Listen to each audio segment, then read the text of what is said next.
Mic check. Mic and music check.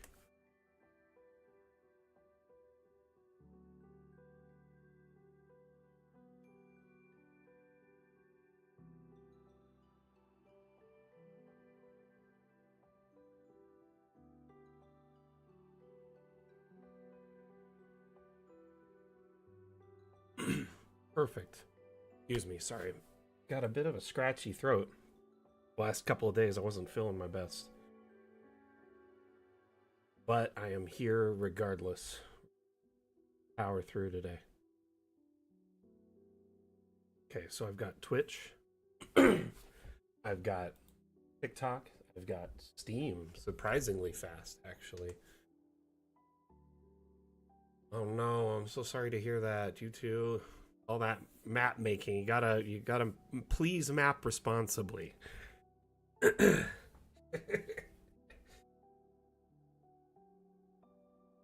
I know it wasn't the mapping. I just,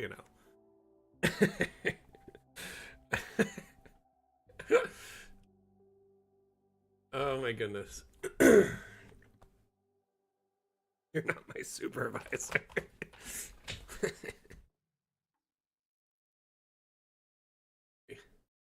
All right, let's pull it over to the stream and check the cam and the feed. Oh, camera's a little off center. I must have bumped it. So I have a bubble level on top of my monitor, just right under my camera. Basically, I have bubble levels on all my monitors, and I got like a pack of them at like on Amazon for like $3 or something. And I just use a double-sided sticky tape to stick them on everything so I can tell when the monitor's perfectly level. Sometimes I'll bump it and it just like tips, and especially for the camera monitor, that gets weird for you, I'm sure, as a viewer, if it's like just a little tilted. Yeah, they're little. They're like about 1.5 inches, and then just like it's clear and just like a little tiny bubble level. That's all it is.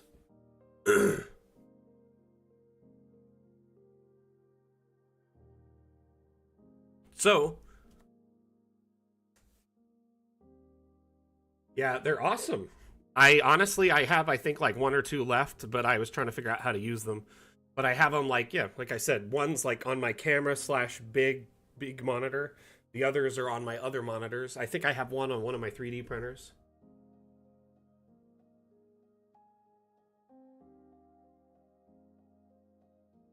Perfect. Thank you. So this is the winning map. I would just like to say congratulations to Cho Sabka, who put together quite an interesting sewer map, which I found not only entertaining but immersive.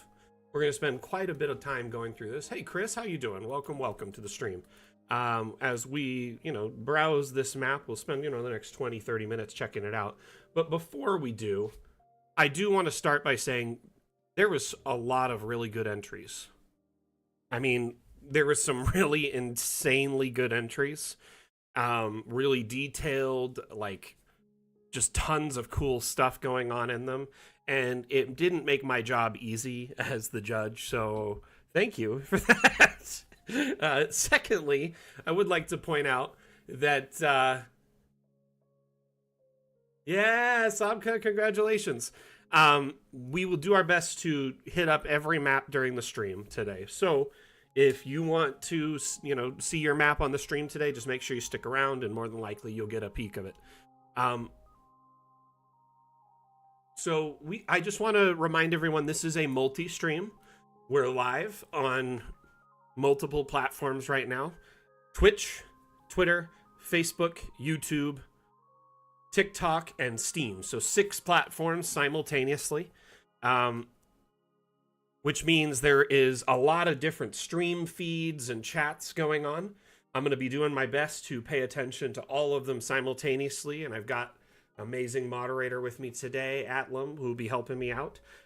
Today's stream is called The Dam Challenge. For the last 2 weeks, we've been challenging our community to use camp as a theme to make a map of any shape or size using that theme as inspiration. You then would submit the map to our Dam Challenge channel, and as long as it followed the rules pinned at the top of the channel and was submitted in time for the the deadline, before the deadline, then there's a chance the map could be, chosen as a winner. In this case, Sabka was the winner. So congrats again to Sabka. I see all the love to them. Thank you so much for that. We can't all win, but we can be winners, right? So in this case, let's make sure we're congratulating Sabka, give them some props, and we're going to spend some time exploring their map, and then we're going to be jumping into every map from the Dam Challenge. And let me just show you all here. We've got, let's see here, 11 to do no, wait, that's 5. Yep, no, 9 to do today. I'm really not firing on all cylinders, so I'm sorry. A lot of really cool maps. So if you want to see them all, make sure you stick around. The stream will be roughly 2 hours today, from start to finish, maybe a little bit longer, depending. So I appreciate you all being here, and I hope you enjoy. For any of you that are new here, welcome. My name is Mac. I'm the community manager for Dungeon Alchemist. Dungeon Alchemist, if you're not familiar, is a map-making tool available on Steam. We also offer a demo, so you can try Dungeon Alchemist for free to see how it runs on your computer. Kind of try before you buy, get an idea of how well your computer will be able to handle it. But it allows you to build very detailed maps with relative ease, using our very intuitive and easy to use tools. And it's kind of one of those tools that as you get used to it and grow, you can make more detailed and advanced maps. But in the beginning, you can use the tools available and make very simple but quick and amazingly beautiful maps. Chris, your map kept crashing. I wasn't able to finish it. Looking forward to seeing the ones that did. Your map kept crashing. Can you tell me more about that? Because I'd like to try and root out the problem you're dealing with. Was it a large map? Stratus, how you doing? Welcome back. So this map is a sewer system that it appears to have several different entry points. There's an abandoned house here with like kind of one of those sort of like cellar hatch doors, and that actually leads seamlessly. I love the transition here to that, because that seems like, oh, that was part of this, and now you're down another level. You just walk down those stairs. Sometimes it's not just about size of the map, Chris, and by that I mean if the map is full of, say, assets from the workshop, or if maybe you have downloaded and subscribed to, say, hundreds and hundreds of thousands of assets from the workshop, that can cause DA to run poorly as well. We have optimized it again and again to make it better, but remember, every asset on the workshop is different. Some of them are like less than a half a megabyte, and others are like 100 megabytes. Also, several things to consider. Dungeon Alchemist kind of does whatever's visible renders. So whatever, if there's tons of, say, animations, assets, third-party assets, lights, all sorts of things on there simultaneously, it can cause, it lags or a crash. So the further you're zoomed out, the more the map is likely to crash. Whereas if you're looking at a smaller area, it's easier for DA to run smoothly because it real-time renders it.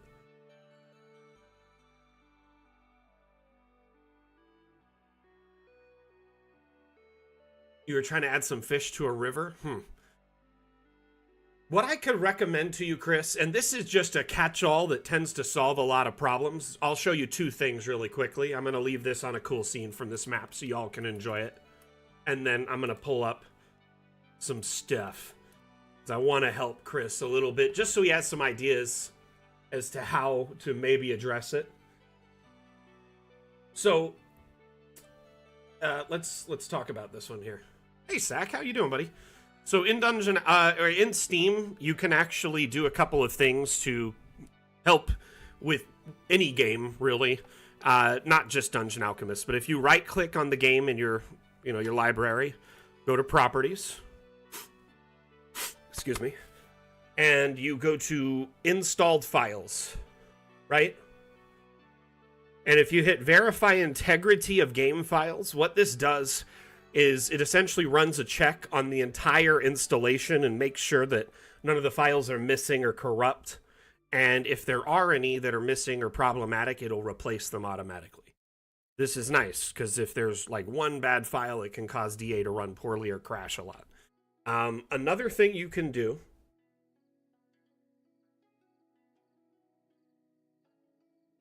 unfortunately, this will not I don't think it checks assets. What I was gonna say, though, I mean, you might as well just try this first just to see. I think it only works with our install and what we give you, not community assets. What I was going to tell you, though, related to community assets through Steam, if you click the Workshop tab right here. So if you go to your library, click on Dungeon Alchemist, then it shows this panel here. Click Workshop. Techno Vibe Games, the challenge is never ending, to be honest with you. We're just showcasing maps from the most recent challenge, and by the end of today's stream, we'll pick a new theme for our next challenge. So every 2 weeks is a new challenge. It's been ongoing for like 2 years like that now.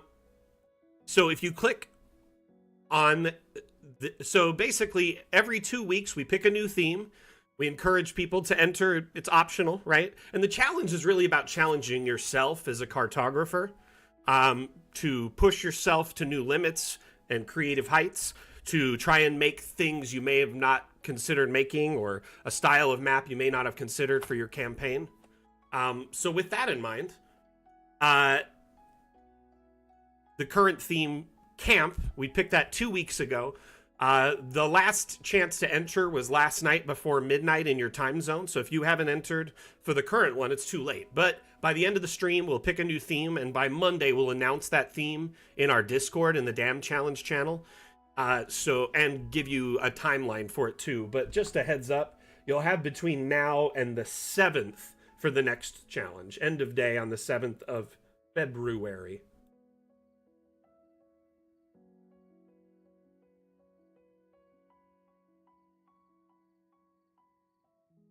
Okay, so back to this really quickly. If you click where we're in the Workshop tab now, right? So we went Library, Dungeon Alchemist, so it pulled up here, Workshop. Then you click Your Files and click Subscribed Items, right? This will essentially show every single asset you're subscribed to and map. You can even subdivide it by asset only by clicking that. Right now, I'm subscribed to 429 assets. Before the Damn Challenge stream, I unsubscribed from every asset, and I'm going to show you how to do that. It's this button right here. But when you click this, this will unsubscribe from every map and every asset you're currently subscribed to. It's kind of like a reset. So if DA is running a little clunky, this is my backup of verifying integrity. So you verify the integrity. If that doesn't work, then you come over and unsubscribe from all. Usually these two fix that.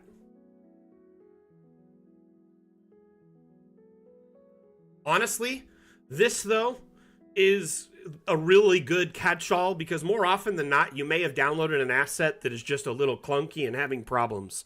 Some of them are just less than optimal. I mean, they're fine if you're like for 3D printing or if they're putting them in like a video game or something. But if it's like adding them to a real-time 3D render environment, it's kind of not that great.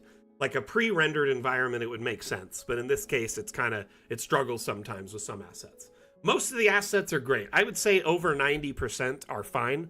There is maybe about 2% that are just massive, and then another like 4% that aren't that great optimized when it comes to like they just don't seem to function well.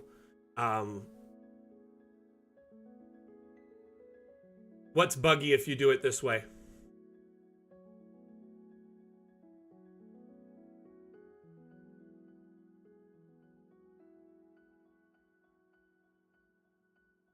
Well, what, unsubscribe from all? I mean, in your case, it's struggle bus because you have hundreds of assets that it automatically resubscribes to and puts up because you've uploaded hundreds of assets, right? Swedish Cook. But in Bauer's case, it's not necessarily the case. If they have any assets uploaded, it's probably marginally less than yourself. So this is just something to consider if that doesn't help. You could also just unsubscribe from them one at a time, but I'll be honest with you, clicking unsubscribe from all is what I usually do once a week or so, because I end up subscribing to like 40 maps a week and hundreds of thousands of assets, and this is just a good way to kind of have a clean start to each week. Yeah, each asset is essentially a mod, right? Technically. From the perspective of how the workshop works, each asset is a mod. Each time you download an asset, you're modding Dungeon Alchemist. Think of playing like, like Elder Scrolls, a game that is heavily modded, or Fallout, right? When you start adding mods, if you've modded any game before, how many mods do you start getting before the game you start noticing it, right? Like, it's fun at first, but after a while, it starts making it slow.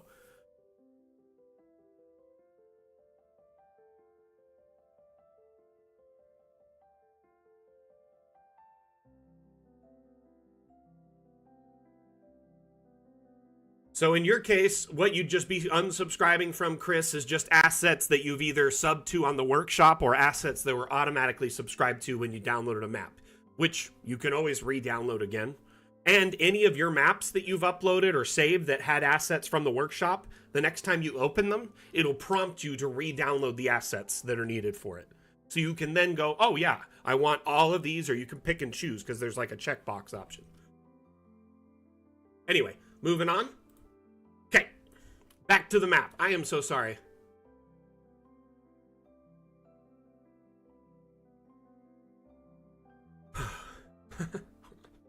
So, one thing I really loved about this map is how loaded up it was with traps. You've got, these saw blade traps and the spike traps, and there's a little bit of everything all over the map. Corpse dumping station.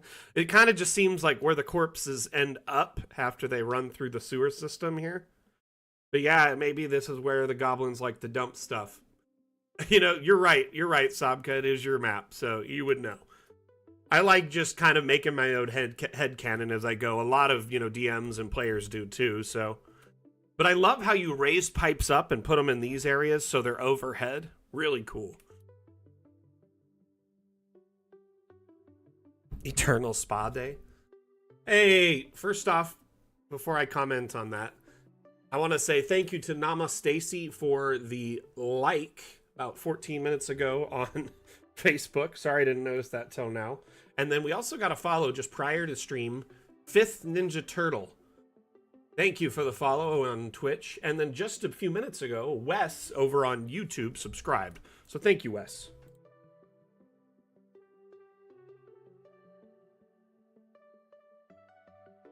You put some abstracts on the walls? I didn't even notice those the first. Oh, hey, look at this. Ha, funny. It looks like you learned a lot after we discussed assets or abstracts a couple weeks ago.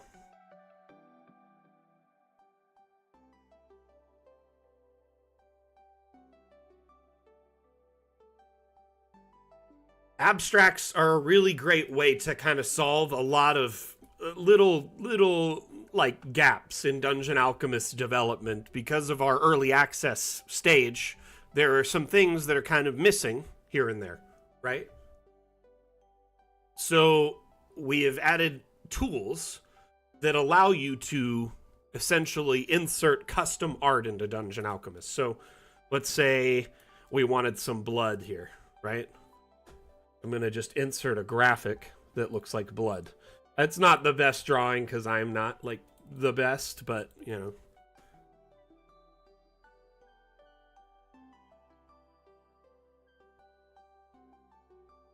going to sink it down just the littlest bit so I can.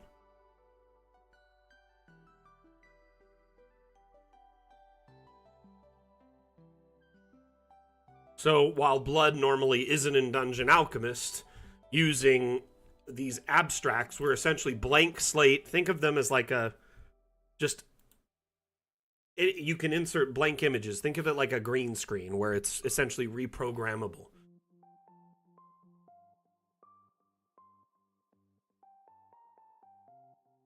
Oh yeah, Forgotten Adventures assets are great. Honestly, I'm gonna say this after the next update comes out, when Fun with Objects launches, the the stamp or decal tool, as it's called, is going to kind of change the way you kind of do abstracts going forward, most likely. Mainly because it essentially puts abstracts into its kind of own tool where there's a bunch of pre-programmed decals, and also the devs are talking about making it so you can insert images into it and make your own decals on the fly. So but then you can paint them in mass, kind of like you can with the object brush. Set up all these parameters and paint them. The decal feature, though, is really intuitive because instead of it only being on one surface like this, it would be all over, like all of these surfaces. Or if it were up against the wall, the second it hits this wall, it would start going up the wall. So it was on both, like up the wall and down the wall. It can be on corners. It can be all over surfaces. It's very intuitive compared to this. So abstracts are like the alpha version of decals, right? If you will. Let me try and pull up the... Where is it? Some images of that. I've actually been playing with the decal tool. It's pretty cool. I'll make a little video of it. Would y'all like to see a video of it sometime in the next few days?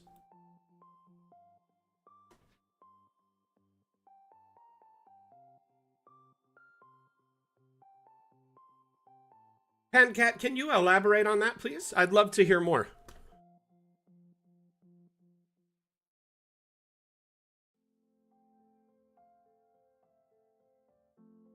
So, is there a way we might be able to make our own room presets for the AI?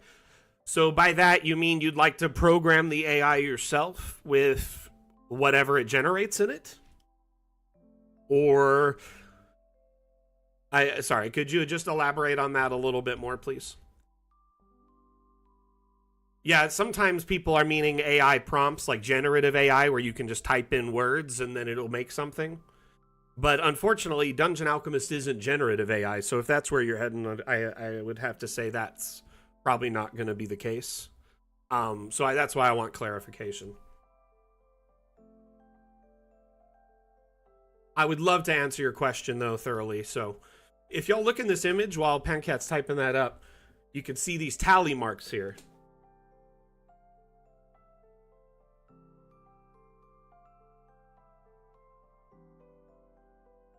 So I think you won't be able to be like, hey, I want to generate a room preset that has all of these things in it, and it kind of randomly jumbles the rooms up based on that preset. Meaning you were like, hey, I want a general store, and you put all these objects in, and then it would generate a general store. I don't think you'll be ever be able to do that. More than likely, all the room types will be something we create behind the scenes, because the AI is procedural gen, which is last gen AI. It's nothing like generative AI, and it needs a lot of programming on the back end to get right. We essentially train our AI with hundreds of variations of maps that we make internally. So Wim actually programs the AI quite extensively, and he'll make like tons of variations of rooms and designs and stuff, and then that's what kind of feeds our procedural or last gen AI. Now, another thing about our AI, I want to point out to everyone here.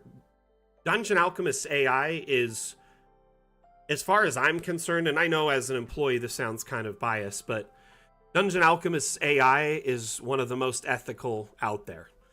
AI is a big part of, everything that you do day to day. It's your traffic lights, it's in banking, it's in, sales, software, and all sorts of different things all over the world.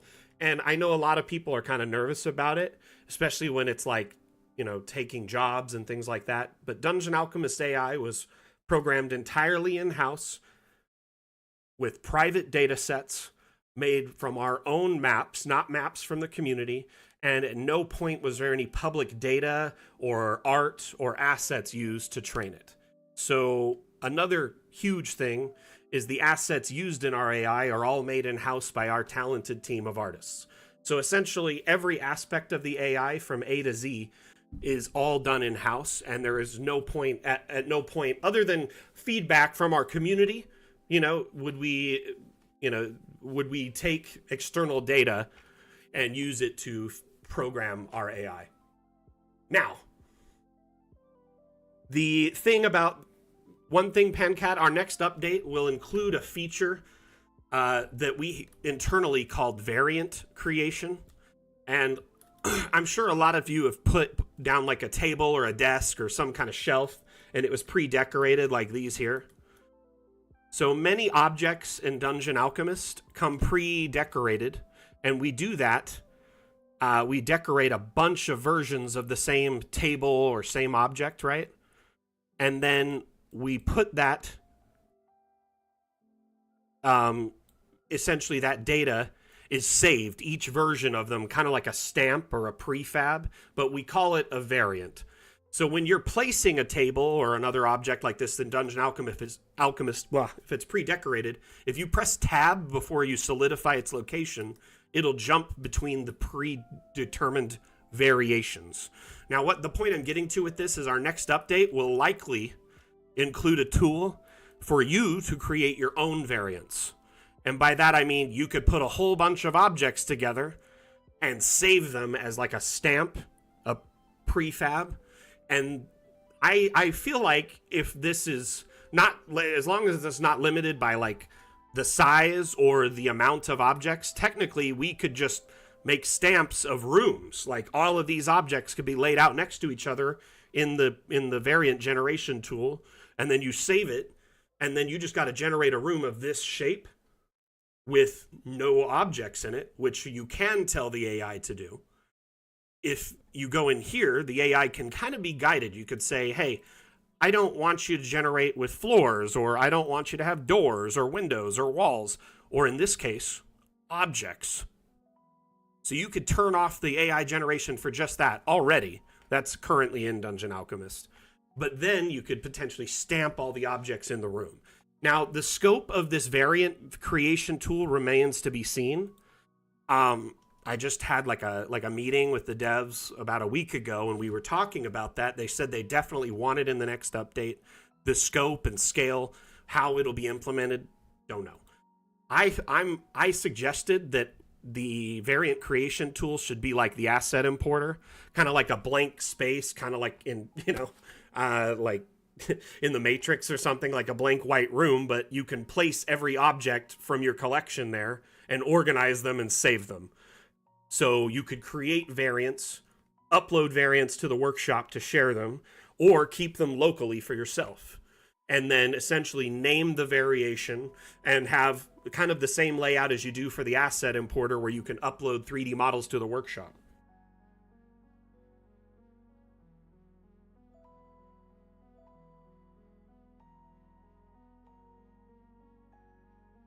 So, and if you're not familiar with the asset importer, it's a really, really cool tool. If you make 3D models currently, you can import them to Dungeon Alchemist.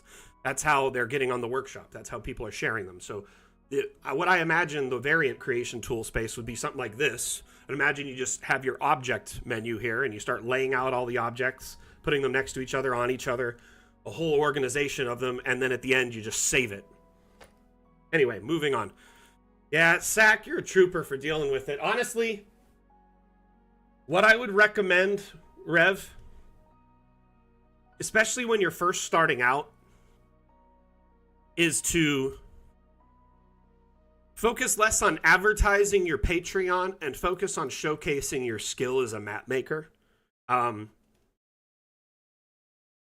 You can still definitely advertise your work and your Patreon, but I think as you start getting like ingrained in communities and they see that you're like, oh, you're making very unique and not like repetitive and, that seem like you're not just using the AI aspect of DA to make a map, then I guarantee you they'll be more likely to allow your maps to be there. I've seen that with several of our creators, but I do understand.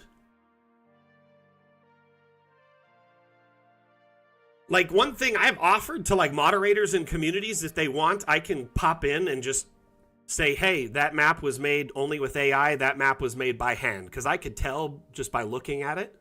But the thing is like, if you make a map like this, like Sabka did by hand, and it's all beautifully done with all this intricate detail, this is no different than doing a dungeon draft map by hand, right? Or an incarnate map by hand, which is the exact same thing. But I know Dungeon Draft and Incarnate both have procedural generation where they can generate entire areas, but they don't get the same flack we do, which makes no sense. I think due in part was, we had AI a lot in our branding and messaging, and that's because at the time it was very advanced and new, and it wasn't. It was before ChatGPT and Midjourney and all this stuff, where everyone kind of is a little leery and worried about the future of AI instead of excited for the future of it. But we have gone through and kind of made sure that the AI aspects is kind of minimalized, and we're very, very clear on our message and the path we've taken, and how we've decided to develop our AI versus, say, others that basically take data from all over without any kind of restrictions or worry.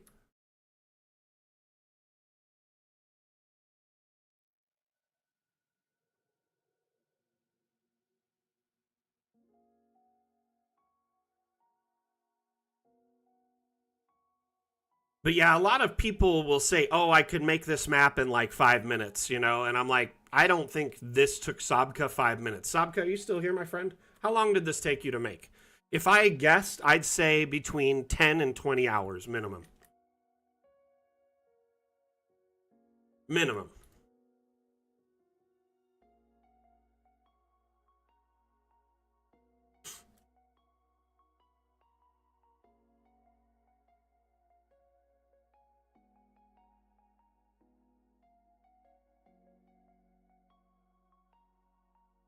Eric Chu, that's a good question. So Eric Chu on YouTube asks, when is second floor?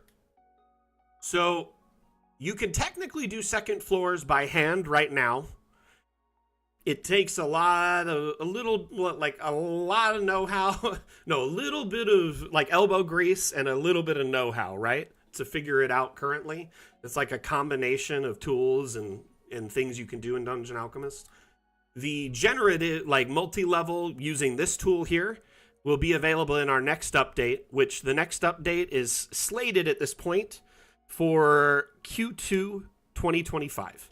So at this point, we're in Q1, right? Each quarter is 3 months. So we're looking, hopefully, the beginning of Q2. So putting that into perspective, each of our updates take between 5 to 8 months to do. We're a team of 10 people, but not everyone's developers, right? We have essentially 3-4 developers, a handful of artists, I think 3 artists, and then myself on the community team. We have, legal and administration and stuff like that. So we kind of have just a small, tight-knit indie group, right? And so it does take a little bit longer for some of the updates, but when we do push out our updates, we make sure that they are beautiful. We make sure they run really good, and we make sure that that when they come out, that they include a lot of improvements, both in quality of life and features, and things that our community has been requesting en masse. So, Eric, if you are interested, in the next little bit, I can show you some examples of kind of how multi-level kind of is available to a degree. Like, if you look here, there's clearly a house up above, and then, sewers and stuff in a kind of immersive down below. This is possible because Dungeon Alchemist allows you currently, anyone can do this. If you draw a room, when you're drawing the room, you see this arrow, you can raise and lower it depending on the location. Obviously, this is a tight space. won't work there, and it's like right in the other room. Put it up in there, see if that'll work. So I could sink it down here or raise it way up.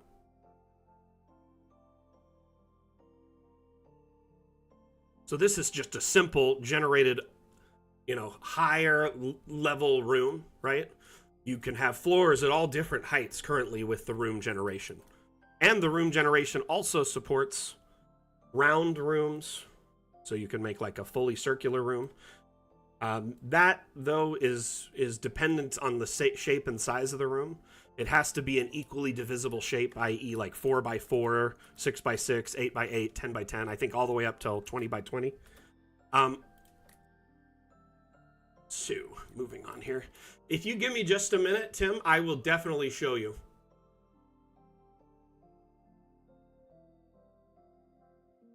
Tim, I appreciate the kind words. And if you give me just 2 shakes of a lamb's tail after we take a closer look at this map, then I will definitely showcase some multi-level stuff for you, okay?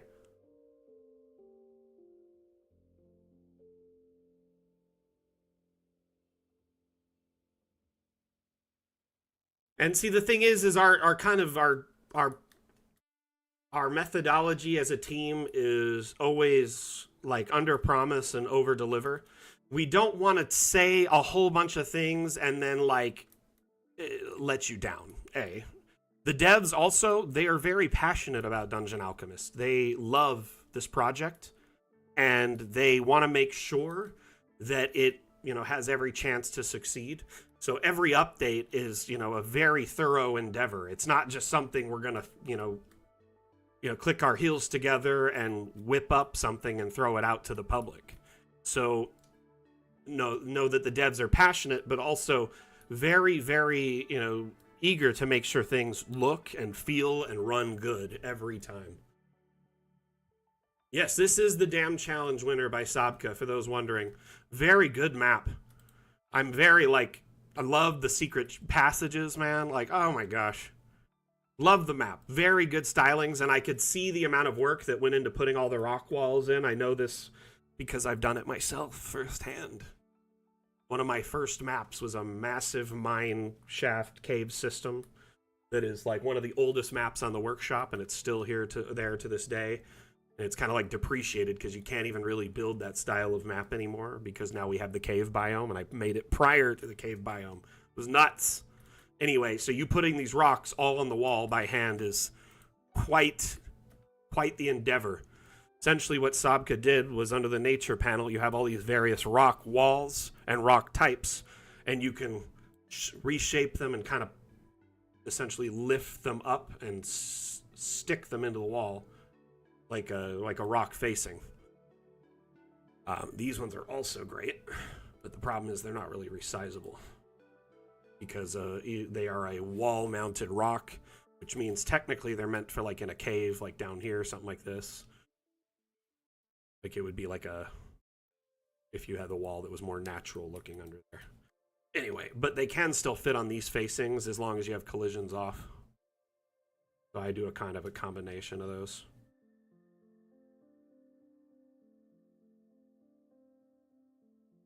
Once you have collisions off and you raise it or lower it a millimeter, it won't jump anymore. That's the key. Oh man, it does actually. Nope, you're right. That's weird. It's trying to find a face. I've never seen it do that once you've raised it. That is interesting. It's got a mind of its own.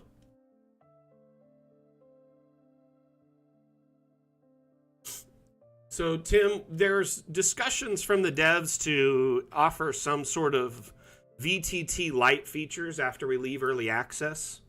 Once we've delivered on all our Kickstarter promises. Does that make sense? I love the little footprints there. Great. This is a great map. You did a really great job on this, Sabka.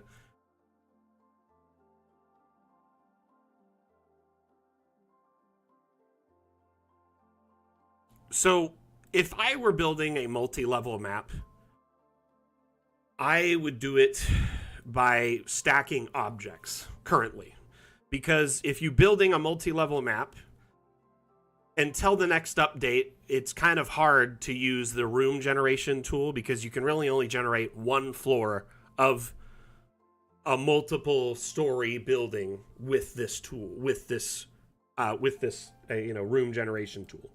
So essentially, it's nice for the first floor, and you can have a floor that's way up high or way down low to start. They could be at different levels, right? You could use the terrain to your advantage, but I prefer to use objects to my advantage between the objects available on the workshop and the stock objects in the workshop, in Dungeon Alchemist, and then the massive collection on the workshop. You essentially have a two-pronged attack where you can pretty much make almost anything if you put your mind to it. I was really impressed by this map, honestly. Sabka, congratulations. Pat yourself on the back. And again, can we give them a round of applause, some love?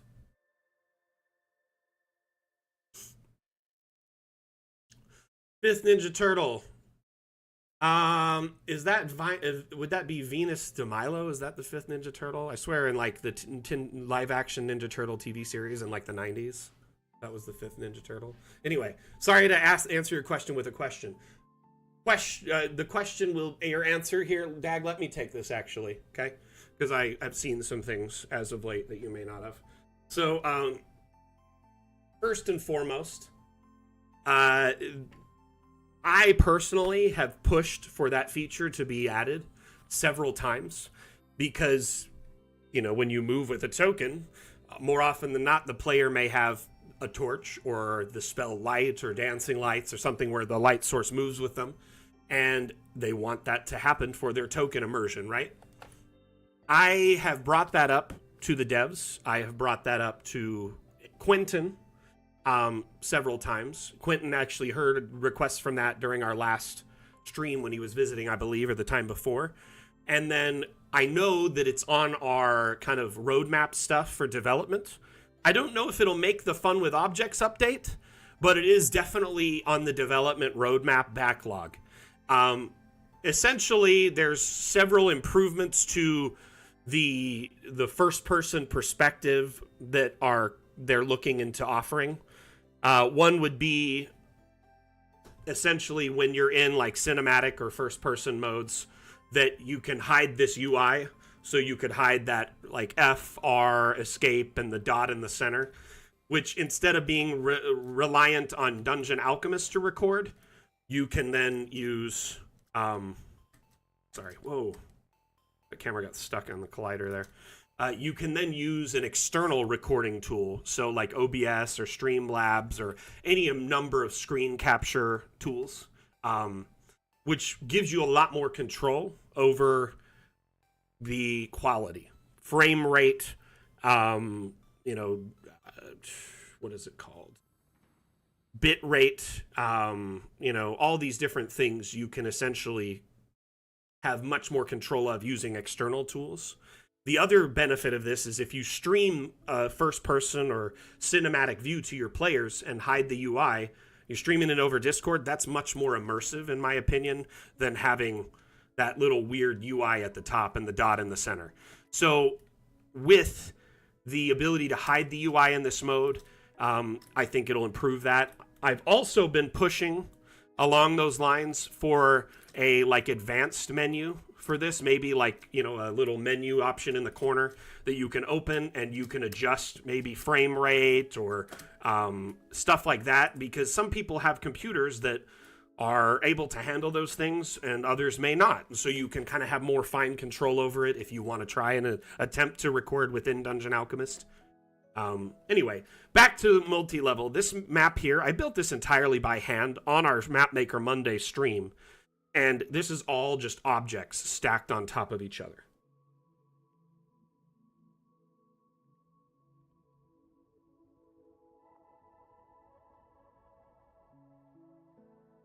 Honestly, Sabka, the map's so full of stuff, it would take me hours to find it all. It's kind of so detailed. Congrats to you, my friend, seriously. And by the way, you'll have your prize, which is a $10 Hero Forge gift card, by Monday afternoon Pacific time. So I will reach out to you through Discord DM with the information for that, okay? So, back to this here. This tower is designed to be fully navigable in first person. I made it so you could drop a token inside from the top and wander it in first person. Every floor is transitioned from one to the next because I built it with extreme detail. But you have, here's the observatory, which has these arcane batteries fed up through a wire up this custom tower that Mrs. Mac sculpted for me, and we shared it on the workshop so anyone can use it. We got star charts and whatever, all sorts of stuff. Let's go down to the next level, which is the bedroom, bathroom. We have a bathtub here, a little wash basin, bed. Here's my puppy Seymour, which he may come visit today on the stream. We may see him because it's bath day.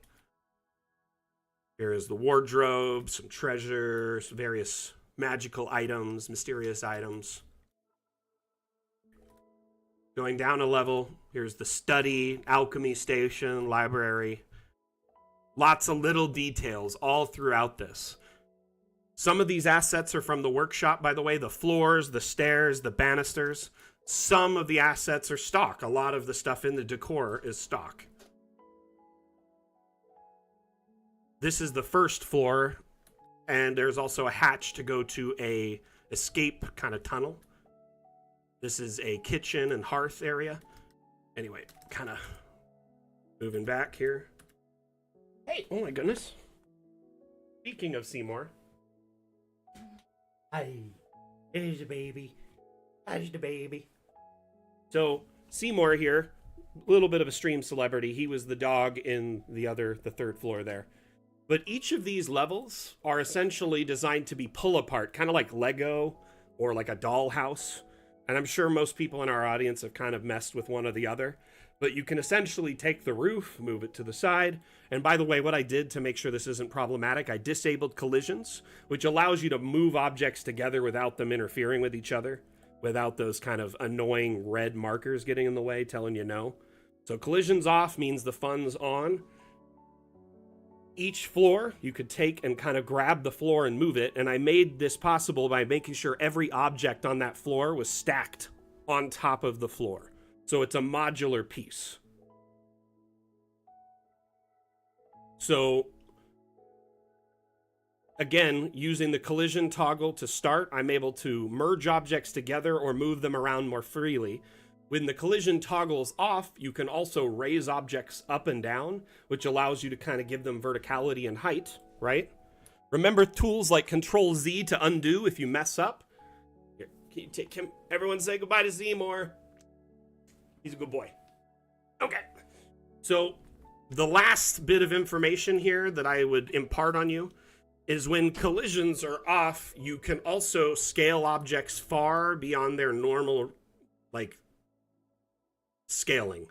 So essentially you have an unlocked fun mode for DA. Each of these floors, I made sure that they're in a snap point. So when I built the first floor, I made sure it was in a snapping point. And then each floor above that, I just made sure it snapped into the exact same point and was the exact same size. This made this endeavor incredibly simple in the long run. Instead of having to kind of try and figure out where they match up, all I had to do was get the height right. Does that make sense? So, ultimately, this map took some time and some skill, but it was possible due in part to objects from the workshop and the collision toggle, which is probably the most powerful tool in Dungeon Alchemist if you pair it with the workshop. Turn off collisions, objects can be moved closer together or merged. They can be raised up and down, and then they can be scaled far above and below their normal restrictions. Between those three things and objects under the structural panel, like here, this is the first floor. I just snapped one of those in, grabbed some walls here, these round walls, put that on a corner. Here, I held shift while I generated that, and I'm just going to rotate it manually and snap it into place. I did this before we even had the ability to generate round walls in the round room area. So that was basically floor one. And then I did the same thing for each floor, but I put in the wood floors that I found on the workshop, courtesy of our friend Swedish Cook, who put a collection together of a bunch of tower assets. I believe they're on the second page here. These ones, tower building assets. So if you go to the workshop, you can download this entire collection, 19 assets. Banisters, floors with, side cuts, hatches, centerpieces, stairs that fit them. And to get there, remember, you just go to Steam Workshop from the top menu, browse assets, browse collections, and then I think it was in the second page. Anyway, getting back to the dam challenge. We got a little sidetracked there, but honestly, I think it was worth it to teach this when we can.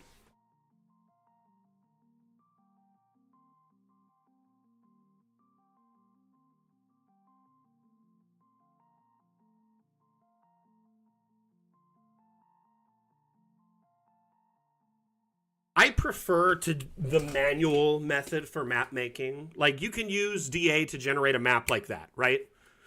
Like on Mapmaker Monday, if I was making a cemetery using only the AI, it would have been done in one stream. But the thing is I really want to show people how to do finer detail with Dungeon Alchemist and advanced concepts. Dungeon Alchemist is pretty self-explanatory, kind of holds your hand when it comes to generation. But when it comes to these more advanced concepts like multi-level or, the assets from the workshop, etc., I really, really do my best to try to showcase that on our streams when I can. Okay, so this is by Bearsoft. Bearsoft, are you still with us? I know you were watching earlier.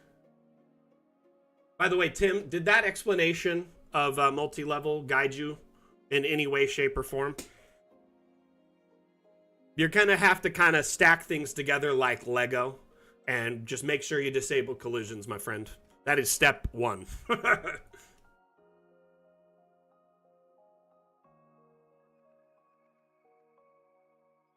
So, Bang Fist, the square grid cannot be resized at all. The hex grid can, under settings, grid. If you set it to hex, you can change the size of the grid. Not sure why we haven't allowed you to change the size of the square grid. That being said, though, you don't really need to be dependent on the grid in Dungeon Alchemist. In fact, if you plan to export your map for like a virtual tabletop, I would encourage exporting without the grid and really only using the grid while you're building to get a sense of space. Otherwise, the grid tools in your virtual tabletops like Foundry, Fantasy Grounds, Roll20, they're far superior to our kind of basic included tools.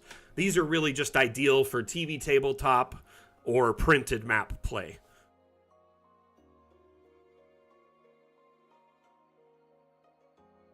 I honestly wish we had square resizing. Like, it makes no sense that we don't. That's the thing about DA, is it's such like an expansive tool with so much depth to it. It is so easy to learn something new about it every day, even if you've been using it, hours a day for years.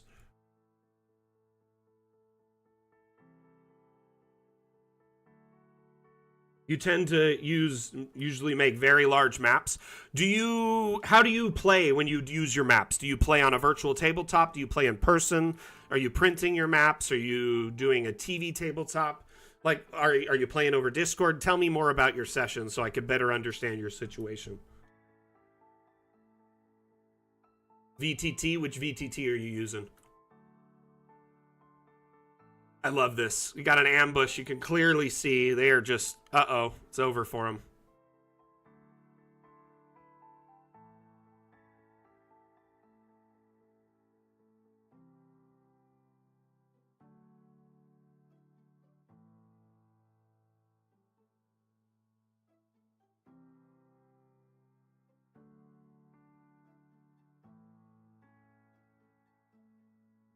There's like animals nesting and hanging out. There's a bear. Wow, I didn't see the bear before. Bear with me. Gotcha. So both of those tools have really amazing and grid tools. So when you export Dungeon Alchemist maps for a virtual tabletop, pick your virtual tabletop of choice, and then just disable the grid in DA for the export. export without it. That way you just enable a 5-foot or a 10-foot grid in Foundry or Roll20. So if you're doing a big map, you may want to do a 1-to-1 instead of a 2-to-1. That way it's not like monumental. But if you want to make your maps feel even bigger, you can do a 2-to-1. So you do, it's essentially packing more squares into the same space.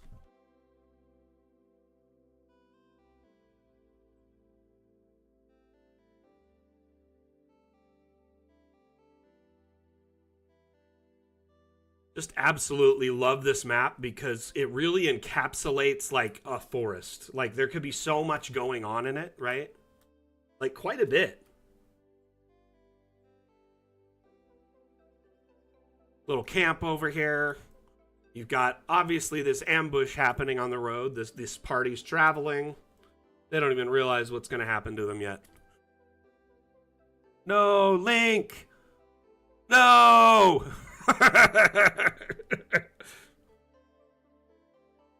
Yes, Atlam, we are. So the next update will have the universal scaling tool. So it's a new this section is getting a kind of an overhaul from what I've seen.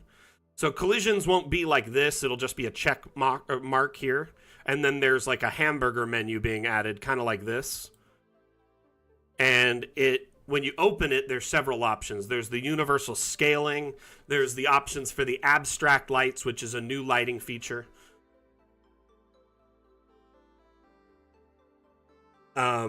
Abstract lights are a neat light that'll be in the next update. Let me see if I can find a video of them so we could discuss them in detail.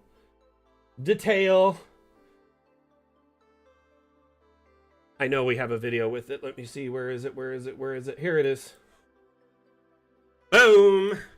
Okay, you see these round kind of soccer ball looking things floating in the sky, the orange ones? These are a new type of light called abstract lighting.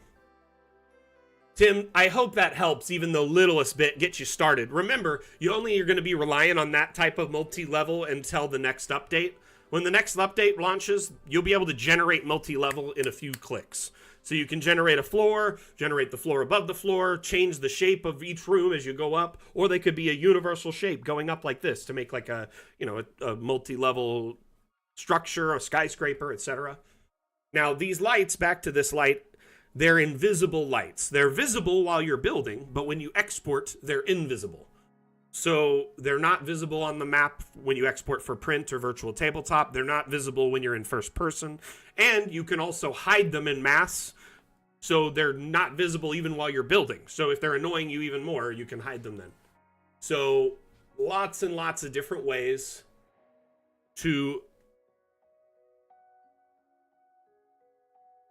Not all of them, Swedish Cook, but for those of you that have a lot of assets up on the workshop, if an asset of yours becomes kind of depreciated because of the update, maybe a good idea to remove it from the workshop, and that way you trim out your collection so your DA runs a bit smoother. If it's no longer needed, that was kind of the point of the workshop, was to fill those gaps in between the updates when these things make it better, right? Now, I'm not encouraging you to delete your stuff, but if at the end of the day you'd rather optimize your performance, if you could delete a few assets at the same time, it might work. But then that could have negative repercussions across the board for lots of different maps that were dependent on them. So I will say this, if any of you are struggling to run your Dungeon Alchemist due to the amount of assets you've imported, i.e. you have imported a lot of assets or uploaded a lot of maps, please reach out to me privately over Discord DM so we can discuss it. I may have options that are, at least a workaround or a band-aid to get you through until we have a more solid solution. But the part of the problem is Steam's system and the way it works is kind of dependent on a few different things. Like I know, for instance, Michelle is having a problem where they have, a kind of a limited data plan, which is very normal. Most ISPs either throttle or have limited data. You not necessarily unlimited data on every plan nowadays. And with that, if you unsubscribe from all assets like I do every week, that can cost a lot of data if you have to re-download all your assets. When you unsubscribe from all, it also unsubscribes from your assets, which means all the assets you've uploaded to the workshop will then trigger a re-download for, because Steam forces you to have those assets at all times if you've uploaded them. So it's a combo wombo. Steam doesn't have an option to like unsubscribe from just a few, so you have to just click them by hand if that's the way to go. And if you unsubscribe from all, it'll force download all of your maps and assets again that were your uploads, only yours. So if you have 1,000 assets, that can take forever. It can take all day if Steam's not being cooperative, like Sack just dealt with. So, you know, I have a workaround for that we can offer, you know, prolific uploaders if they're interested. It is really just a band-aid, I'll be honest with you. But honestly, it's kind of hard to foresee these issues at first until they happen. Steam has this thing where if you have a mod or something you've uploaded to the workshop, you have to keep it in your Steam folder at all times. You can't unsubscribe from it. It forces you to resub. You would think it would just lock you from unsubbing from it instead of unsubbing from it and resubbing from it. But whatever.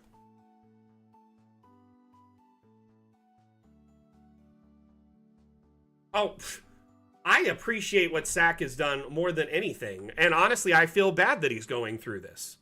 I feel bad. The prolific sharers and map makers that, have to deal with some of these weird, archaic, back-end processes courtesy of Steam, or, some weird stuff that we can't quite anticipate until it happens, so we try to fix it.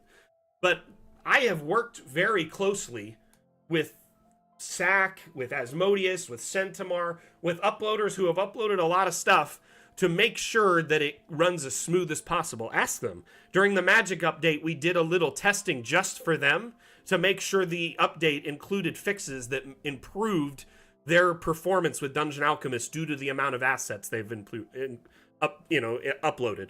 But I think they've already hit that limit again, so we may need to improve that again.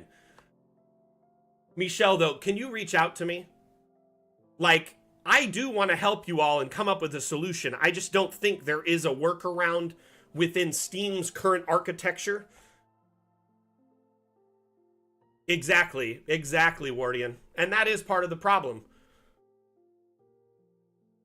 Who knows? Maybe they'll update the workshop at some point to make it better for that kind of stuff. Here, let's look at a few more teaser videos while we're looking at this stuff, but we got to get back to maps soon. But multi-level, as you can see, is going to be phenomenally amazing in the next update. You'll have underground and above ground multi-level. Wim was suggesting 5 up, 5 down, the max, so 10 floors max. I don't know if you only go up, if that means you can go 10 up, or if you only go down, it's 10 down. I think it's just 5 up, 5 down.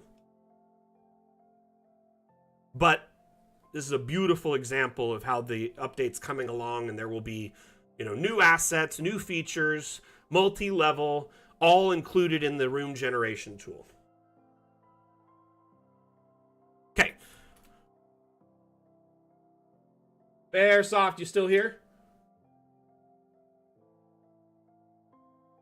Yes, each level we essentially, because we want our exports to work with as many virtual tabletops as we can simultaneously, we are going to use the KISS methodology, the keep it simple, methodology. And that means each level will be its own independent export. While you'll be able to interact with them in real time in 3D inside of Dungeon Alchemist, once you export, each level is its own kind of image. Now, if you're in a top-down image that has a balcony, you'll be able to see the floor below from that 3D perspective in the export, as long as you do a 3D export, the top-down. When you're in the export menu for our maps, I'm sure you all have seen that depending on how you set this perspective, look at the map when I do this. It kind of flattens it out versus, say, a more kind of fisheye 3D to a more full 3D perspective. But when you do this, the trees overhang off the edge of the map sometimes, so it is kind of recommended to do at least a small border so you don't have so much cut off. But remember, you can pick and choose your border options based on your personal preferences. Hey, guys, how you doing? Graphio, welcome. Michelle to the principal's office. No, Michelle, I want to help you, brother. I want to help you come up with a solution. Because I feel bad that you're forced to do what you're about to do if you haven't done it already.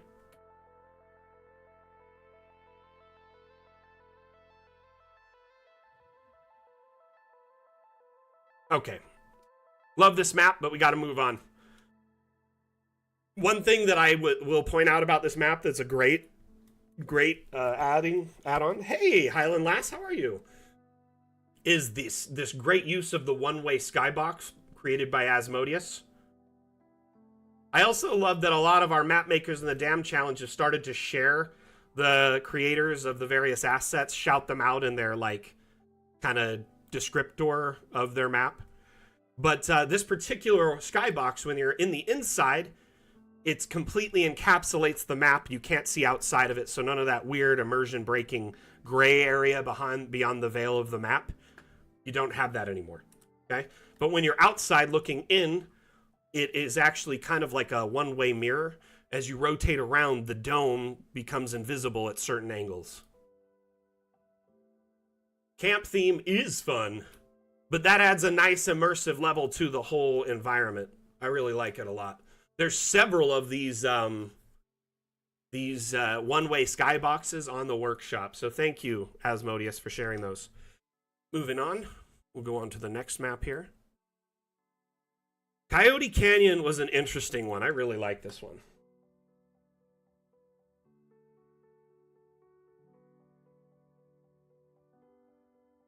Will the upper floors be transparent options? What do you mean by that? Random Ladybird.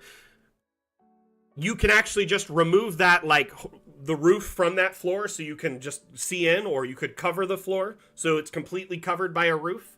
Additionally, you can just remove the floor entirely so there is no floor and you could just see down, so it's like a vaulted level that's maybe 3-4 levels up. Or you can have balconies, mezzanines, etc. So here it appears we have a group of ranchers, i.e. cattle ranchers, that are moving their herd through this massive canyon system. And I gotta say, I have mad respect for this. It is very reminiscent of the Four Corners, Utah, Colorado, Arizona kind of area. I grew up in southern Utah, and I currently live in Vegas. Like, all the like canyons kind of look like this.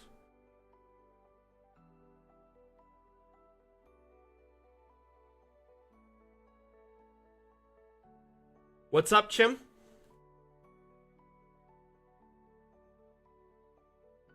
But this is Chim's map. Yeah, it is Chim's map. You're going to send me a video? Cool, I'd love to see it. But one thing I want to point out is this map has actually got a lot of detail to it. I was very impressed with the minutia. We got a waterfall here. But as you look around, we've got the coyotes. They're, I mean, technically a fox, but yes, they're a coyote in this case. All over the map. They look like they're stalking the party, looking for their chance to attack.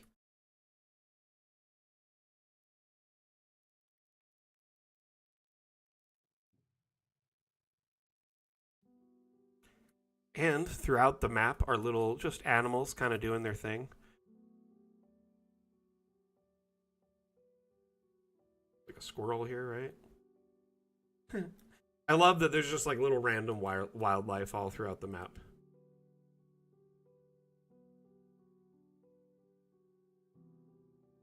Yeah, there was a secret temple. I was going to point that out in a minute. Or like a secret entrance. Maybe a mine or something.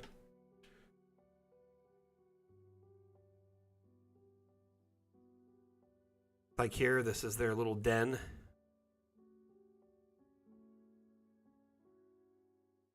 Here you've got some nests. But if you come over here, there is, it looks like either like a mine shaft or, I'm not sure what it is really. Jim, what is that?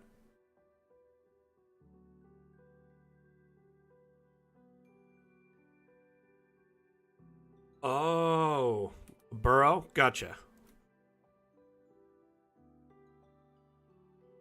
There's another burrow.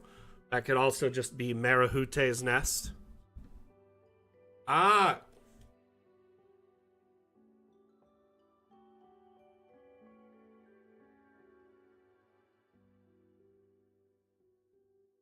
No, so Gaz, if you have questions, these streams are AMA format. All our streams are. So I will drop what I'm doing to answer questions or provide support.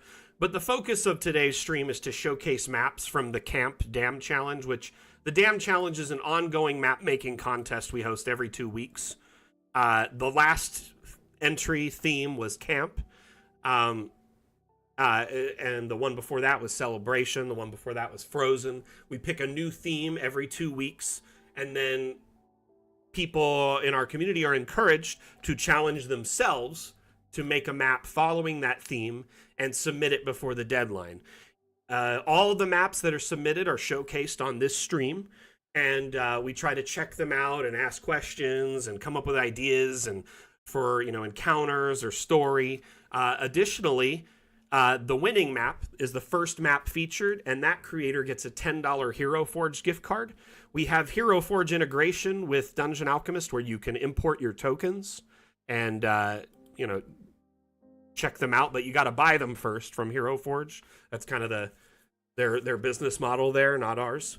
But with a gift card, it makes it easier to get these because then they're free. Anyway, totally optional to participate, but it's just a fun way to challenge yourself and push your map making skills to new heights. Jim, did you make this per a particular system? I mean, this would work, I would imagine, in Pathfinder or in 5e.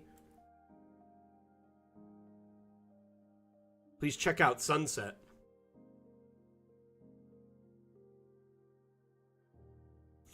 But yeah, coyotes are really shifty. They will lure in animals to, like, they're playing with them, like they do that with dogs here in Vegas, or cats. They'll try and play with them, lure them away, and then ambush them with a huge group. Oof. Look at all those cattle's bones.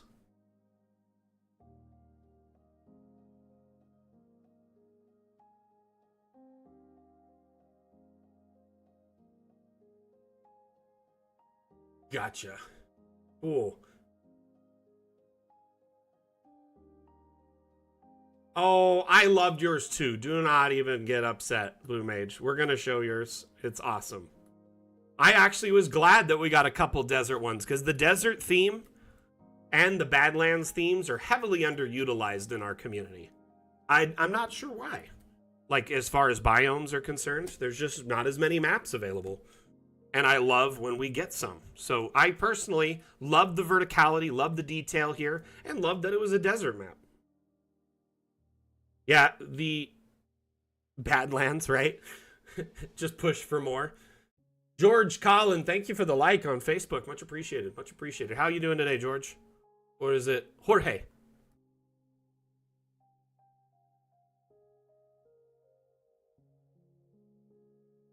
Okay, let's open up the next map here. Crescent Moon Summer Camp. This one was very interesting, and I love the theme. And the most impressive part, I think, was the crescent. Personally, Lilandra, if you're here. I loved it. Loved it. By the way, we need to start coming up with a new theme for the next Dam Challenge. And I encourage us as a community to kind of suggest themes in chat and then kind of coalesce on one if one is, seen as the interesting one that everyone is kind of bonded to. I encourage everyone to share ideas and feedback for a theme. Let's try and keep the theme 1 to 2 words. So it's, just simple, straightforward. Like I said, the last 3 were Camp, Celebration, Frozen. So it inspires a lot of options for the map, but it's also simple. Wild West could be cool.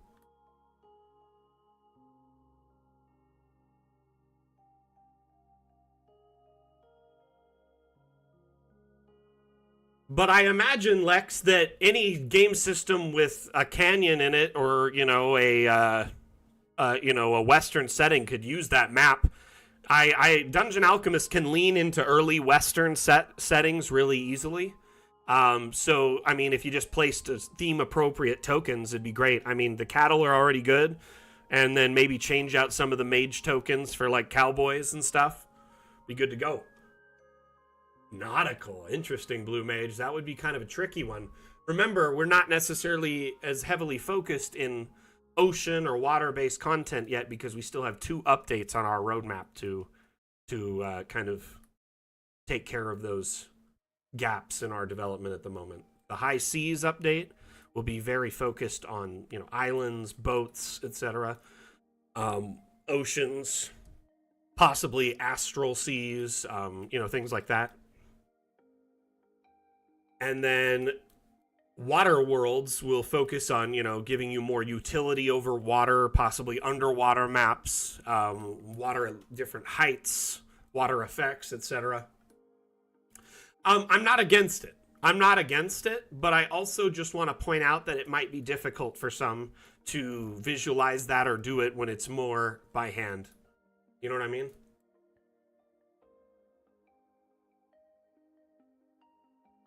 You know what? I get it. When you're immersed in Red Dead Redemption 2, it really takes over your life for a while. Are you been playing online, or are you just mostly just playing the campaign? So, Lilandra, this is impressive. I'm sure this took a lot of work to sculpt out this amazing crescent pond.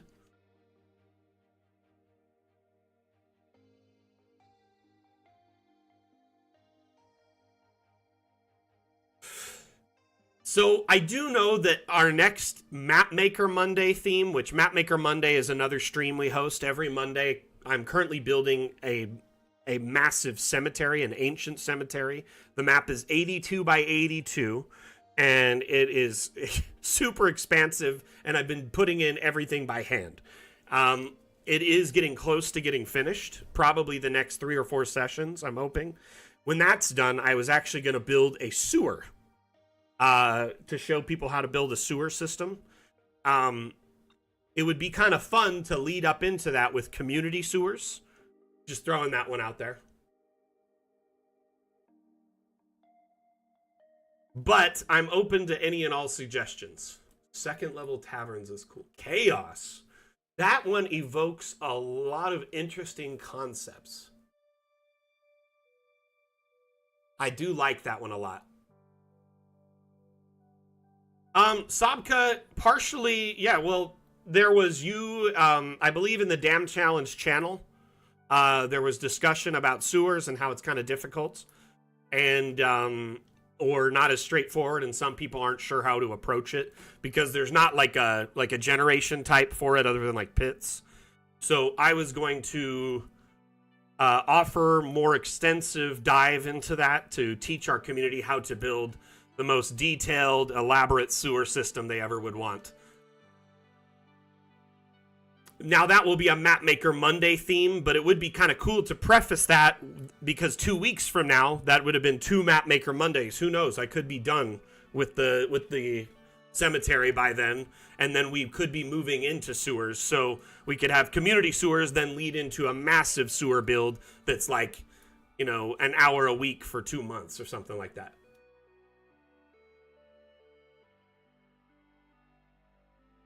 But yeah, the next update will definitely make sewers and pipes and all sorts of stuff a little bit more interesting because you'll likely be able to put a sewer under a city, like in the same map. And that's interesting to me. I'm very excited to see that. And by that, I mean transition between them pretty seamlessly. Here, let me show you something that's kind of early, kind of beta stuff, i.e. caves under trees where you can see the roots.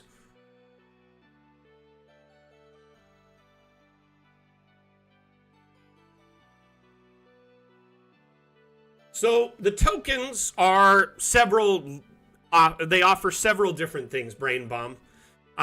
First off, you can place them in your map as just kind of a simple, like, stamp NPC, so when you export, they're already in the map, ready to go. Sometimes people like to use a virtual tabletop to represent an NPC, but if an NPC is fixed at a location, like a barkeeper at a tavern, you know, bar, or someone who stands guard somewhere.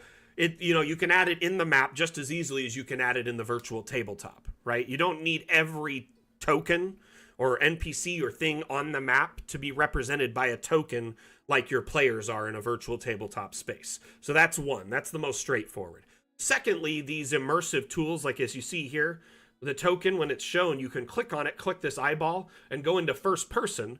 You can capture clips, screenshots, and send them to your players over like Discord, or you can set them up as handouts for your players. So maybe, one of the most creative ways I've seen this is a DM told me about this, and now I use it all the time, is one of their players had a familiar.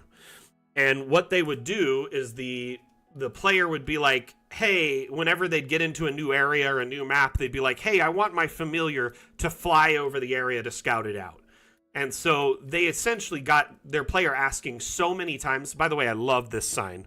Love it, love it. That they decided to just almost every map where the familiar could fly, they would just fly over the map like this and essentially record it and then send that, give a clip of that to their player to look at, and they could watch it like once or twice in private. And then they had the familiar, bird's eye view. Another one, I've seen a player, a DM, they kind of had anticipated the story flow to their players would be chased after their favorite pub got burnt down after it was attacked by a group of mercenaries hunting them.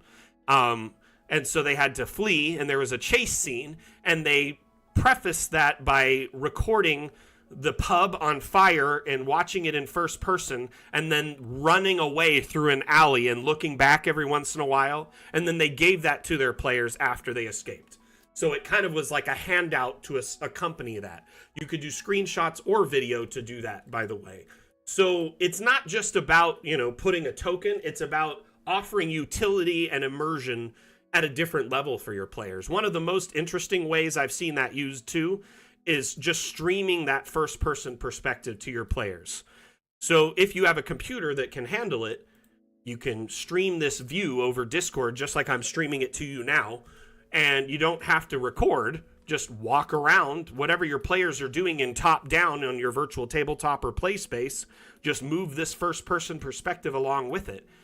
Maybe every 30 seconds or every room they go to, you go in and just give them the perspective of their players' eyes. They have all these abilities. They can cast fire from their fingers, they can fly, they can teleport, but they cannot see through their own eyes, which is ironic, considering that's like a base level, sense. Oh yeah, all of these things are... you could use it in tandem. Remember, Dungeon Alchemist isn't just about making maps, it's about immersing your players and giving them more ways to understand the map. I know plenty of DMs that'll just take screenshots or like record something like this and then give that to their players as a handout. So once they arrive at this place, they'll play this video for them and be like, you arrive in the Crescent Cavern. A faint blue aura fills the room as you get closer. Just like imagine you give this as accompanying video to your players. It's so empowering to the scene and to your storytelling. Especially if you're a fledgling DM, you really can't underestimate how powerful it can be to better immerse your players. Remember, everybody kind of learns and sees things differently. Some people are visual learners. Some people love, detailed, like auditory instructions and details. Some people are like very hands-on. Some people love very detailed instructions, giving you every step of the way, kind of holding their hand and guiding them through it. I encourage you as a DM to look up like aphantasia, etc. Because if your players learn differently, immersing them in different ways is a great way to allow each player to follow your narrative in the best way possible. Anyway, moving on. Yeah, the handout use is, I think, one of the most powerful uses, especially if you're playing online or with a virtual tabletop. Take screenshots, record videos. You can record a loop of their campsite like this. Like, imagine this is their camp for the night, right? Let's pop a token in here. Before we do that, let's make it night.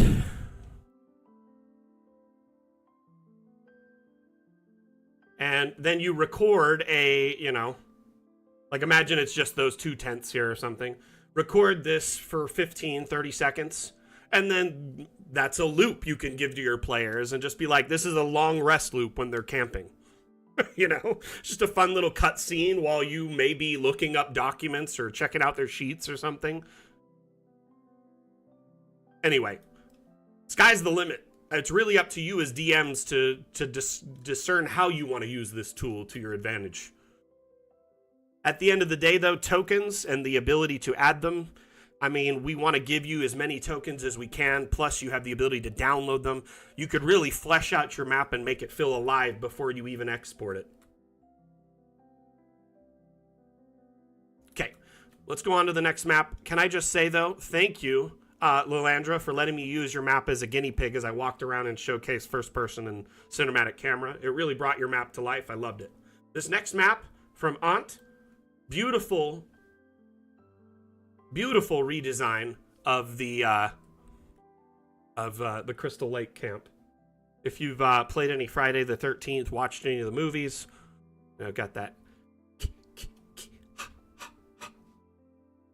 You know this.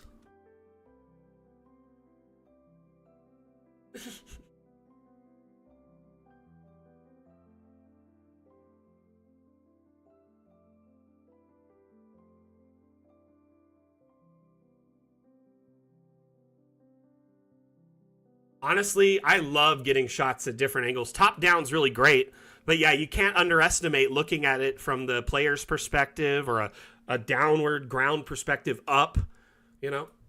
Hey, Tessa on YouTube, sorry I didn't notice that you subscribed. Thank you so much for that. If you're still around, I really appreciate that. This is just a beautiful map. I will say this, this was a monster to download all the assets, so I'm just going to preface everyone in the community with a warning. If you are going to want to look at this map in person, it is over 2 gigs of assets. It took me a minute to download them all and finally check it out. Yeah, but it's worth it because there's so much detail as a result. Really love watching you grow as a map maker too. So let's walk around, check it out in first person. I love the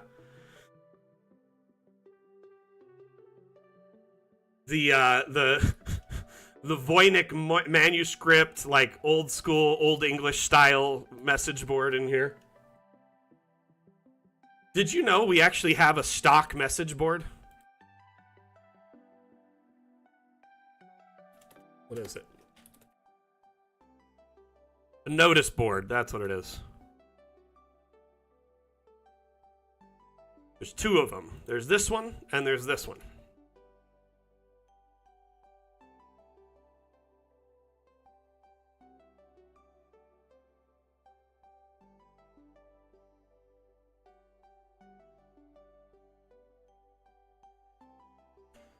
But one neat thing about these, you can actually insert custom images into them. So you could put like a wanted picture of your players if you have one. You could put maps, stuff like that, whatever. Oh, you did? Nice.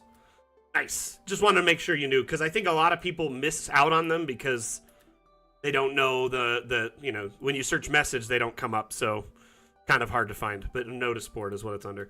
Anyway, moving on. Sorry to get a little distracted there. Let's take a run through the camp.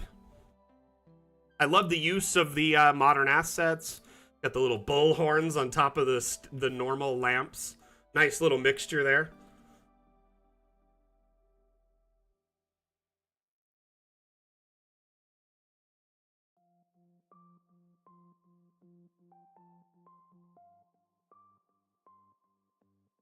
So, Lex, when we set out to design Dungeon Alchemist, initially we thought, hey, people play their maps in top-down, and they typically put a building where they want people to go inside, And, you know, we want to give people the ability to decorate every building and maybe allow their players to enter them all kind of sandbox style.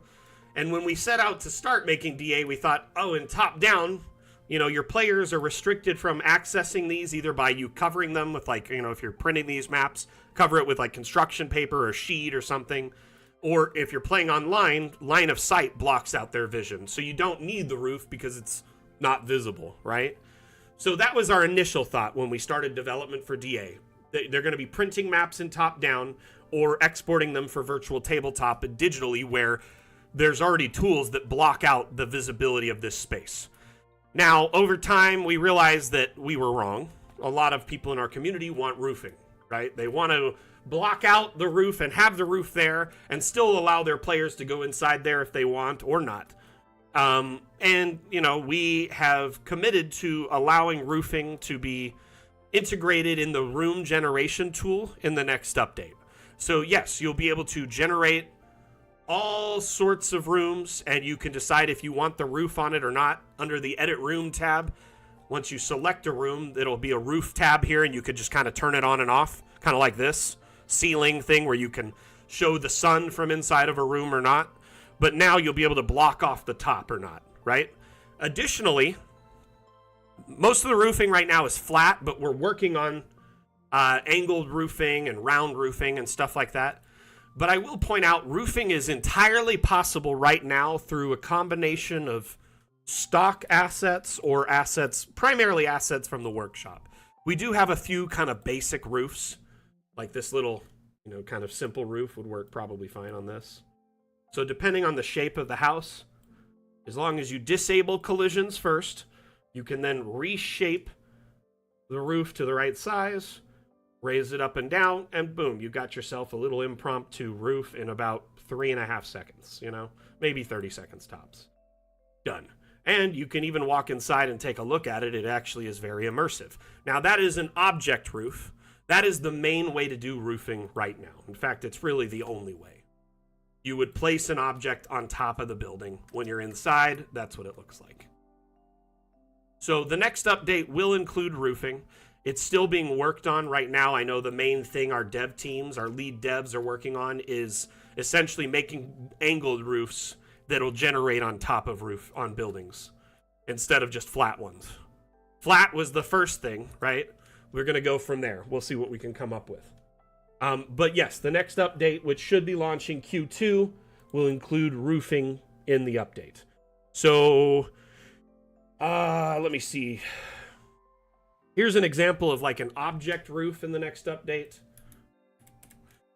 This is a flat roof from the room generation, but we have these kind of cool domed, kind of neat, like this kind of patinaed bronze or copper or whatever it might be roofing. These are objects just placed on top to make it look more detailed. But all the rest was done with the room generation tool. Here is, let's an example of just kind of generating a room using the new multi-level. So you can generate a room like normal, shape the room first, then generate it. After you generated it, you can either hit a hotkey plus or minus to go up. Plus goes up, minus goes down. There's also going to be a new UI element over here that shows the level you're on, and there's an arrow up or down, so you could push up or down to go up and down there.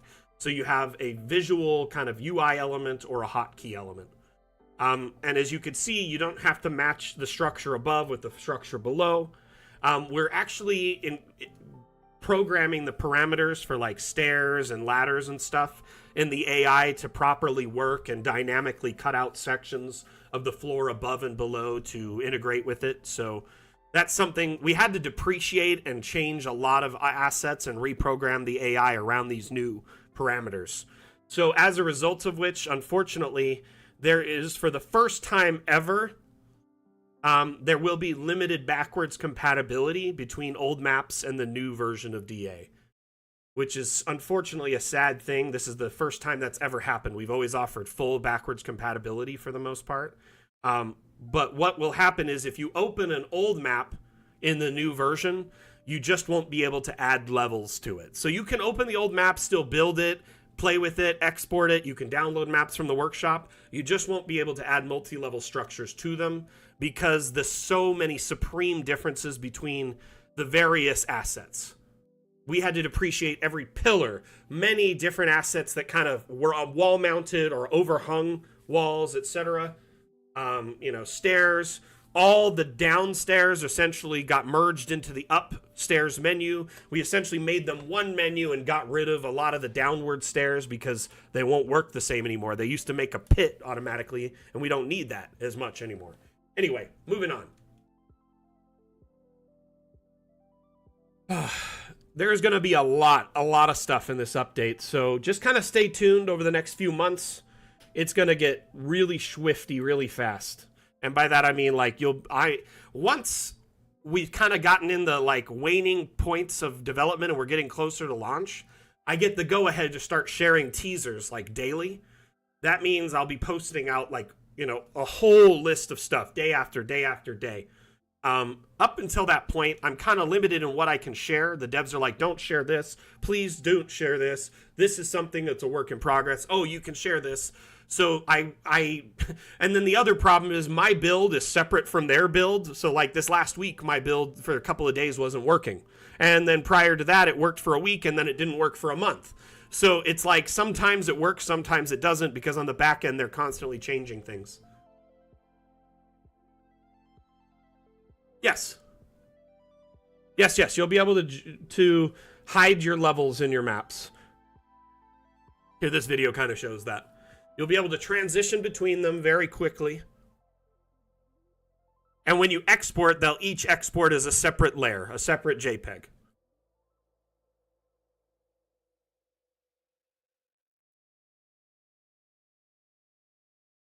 Yeah, I liked Chaos a lot. I don't know what the consensus was from the community, but that was kind of my favorite from the suggestions. Really evoked the most emotion for me.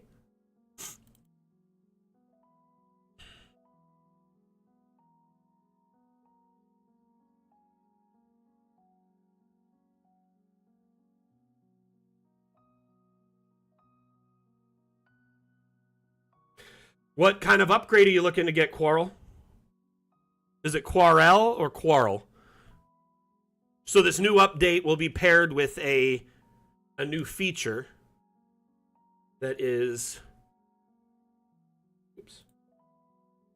the batch exporter. So the batch exporter essentially will allow you to export every level and do different exports, different settings. So you can do one with snow, one that's morning, one that's noon, one that's night, one that's animated, one that's not, maybe one that's flat, one without borders, one with the grid on, one without. Save all these different variations of the export, and then it exports them one after another in a batch, which is going to speed things up tremendously for our prolific map makers or any DM who exports multiple versions of their map. I know at least most DMs will do a day, night, maybe a winter version if they plan for their players to come back.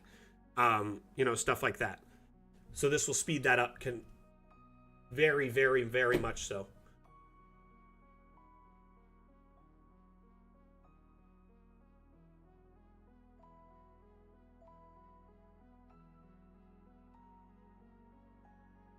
Currently not, Tim. I've been pushing for some sort of asset lock feature for a while. But unfortunately, we've been trying to come up with a novel way to do that without adding too much UI.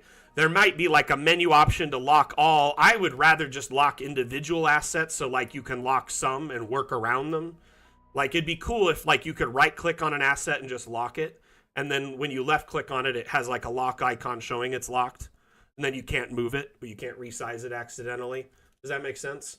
But there's discussion internally on how to make that work. The devs are trying to avoid adding excess UI to these elements. I just said, add a lock icon right here. And they're like, we don't want to add another icon and clutter it. So it needs to be something that's a quick, a hotkey or an all on, all off type switch or something like that. That being said, though, if there was a setting over here where they could do that, where you could turn off or lock every object simultaneously, your players could just as easily, when you're sharing with them, go in and unlock it. So you'd really just have to tell them not to do it. And at that point, you might as well just tell them, don't move the objects, don't scale them, don't mess with them for now. It's kind of the same thing. I will say, though, I do understand where you're going with that, because you're trying to either allow your players to navigate through the map in first person and not really mess things up, or move things around, or see things they're not supposed to see. Keep in mind, Dungeon Alchemist isn't really optimized for gameplay at this time. It's more map making and immersion, so it will be a little bit more difficult at times to make those aspects work. So many amazing details in this, and I really wish we could spend more time on this, but we only have a few minutes and a few maps left. I honestly was very impressed with the time and effort you put into this, all the different, buildings at different angles. Just take a moment to look at how they're not necessarily all on the same, track. You know what I mean? I think Wild West is also a great one. Though I do like, more often than not, giving people suggestions that will also work in their own campaigns. And Wild West might be tricky if you're, say, running a 5e campaign. It might not meld well. You know what I mean?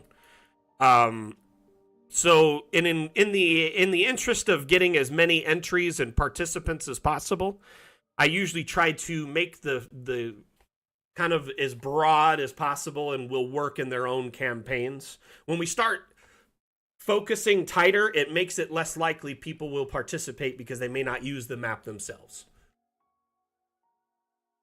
I really love this little Kiva like area right here. This reminds me of summer camp so hard.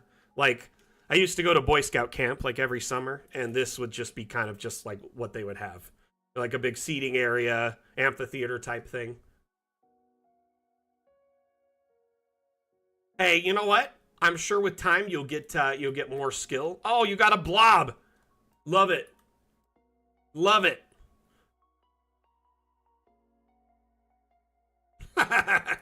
So cool. So people, what you would do is you would have someone sit here, right? And then you would jump off and land on this, and it would launch them off, because this is like a big inflated tube.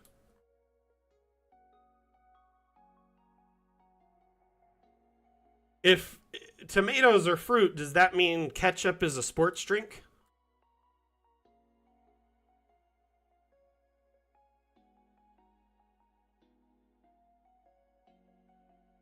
Or it's a smoothie? Ketchup is a smoothie? But it's not... It's not a frozen or blend. No. Desert is a good one. It is a good one.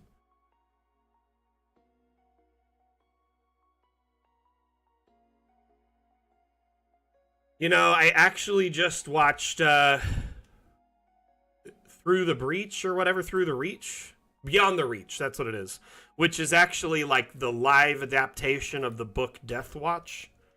Which is like straight up kind of survival horror based in the desert. You're looking for a good movie. The movie wasn't actually that good compared to the book. If you're looking for a good book, very good book. But the movie adaptation was okay, but it wasn't quite as, I don't know, intense as I found the book as a child. Or even nowadays. Anyway, moving on. I'm open to either. Let's leave it to the community. Desert. Okay? Or chaos. Let's put it up in chat right now, okay? Whatever I see the most of in our chats across all our streams will be the... we've got between now and in the next 2 minutes, whichever is the most, will be the one we pick. We've got 2 for desert, 1 for chaos. Let's keep going. 2 chaos, 3 desert, 4 desert. Chaos. Chaos is doing good.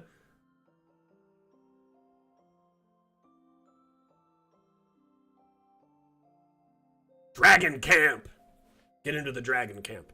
I'm going to tell you this. The stream's probably going to run a little long today. So if it does, don't worry. I usually will run 15 past to give us time. But if we run even 25, 30 past, that'll be what it is. Hey, Matt, how you doing?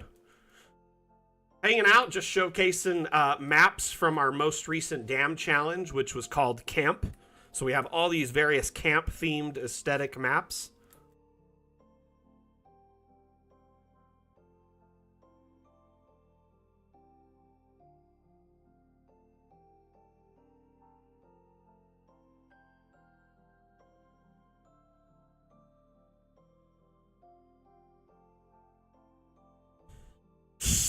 Mondu. So it looks like we've got a dragon horde set up here, and they're playing houses and humans.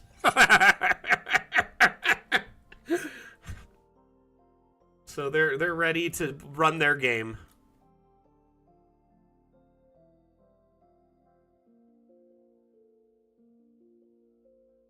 It's a good question, Lex. I don't have an answer to that, unfortunately. I do know that it is tricky when it comes to the doors and walls because they are allowed to dynamically bend with like round stuff, and because the meshes for that and the geometry and like all the back end stuff for that is tricky, it's kind of hard to allow you to quickly reskin them like that. Usually we put it on objects that are kind of set in stone and very like static. So it is, I would love that personally, especially for like the tents and the doors would be nice if you could swap them. It would be ideal.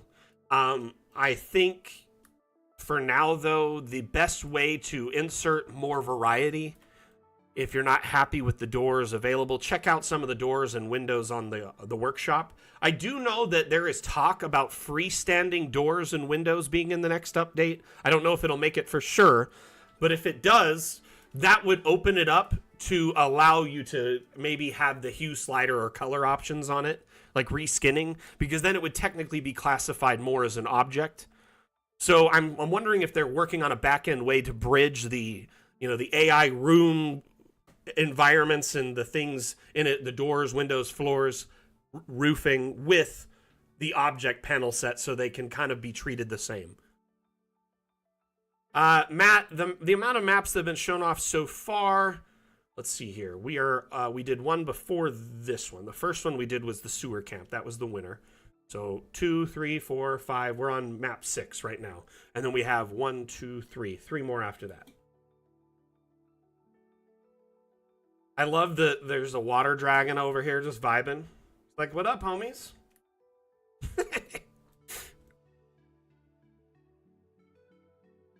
I did not notice this camp over here before. Love it. A little waterfall, little private hideaway campsite over here.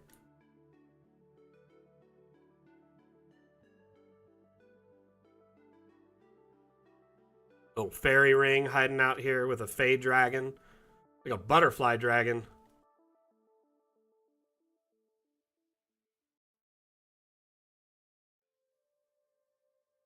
Man, there was a bunch more after that 4-4. It just kept going.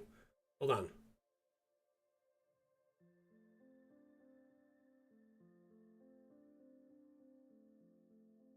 Okay. 1, 2.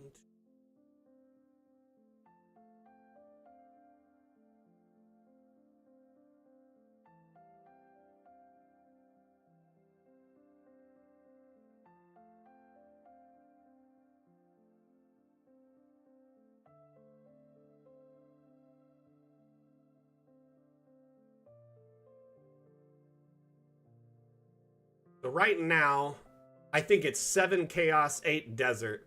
So you know what? We'll go desert for now, okay? Wait, okay, Mondu, you're joking. A desert didn't count. Oh my goodness. If we can't come to a consensus as a group, I will pick. Okay, so desert then, not dessert. Desert or chaos. Those are the options.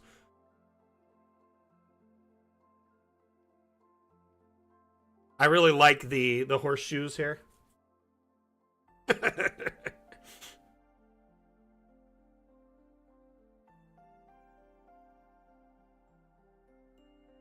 I'm just going to say this Spyro-looking dragon here looks like it's having a lot of fun, okay? Oh, look at their little game board. Game board.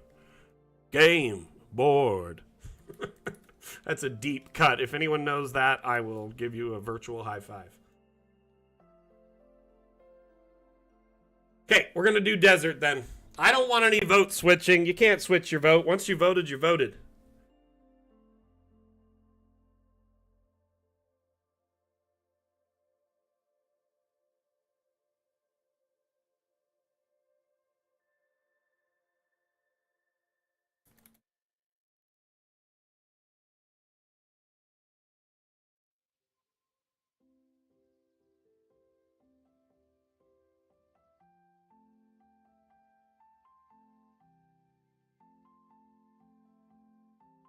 Happened. Gosh, okay. That was so weird. I was typing and then the insert field just blanked out and disappeared. Okay, so the damn challenge theme is desert. We're moved on from that.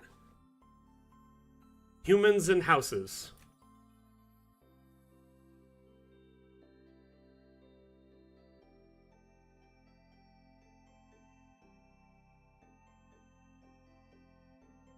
Next up, we got a map by Geronimo.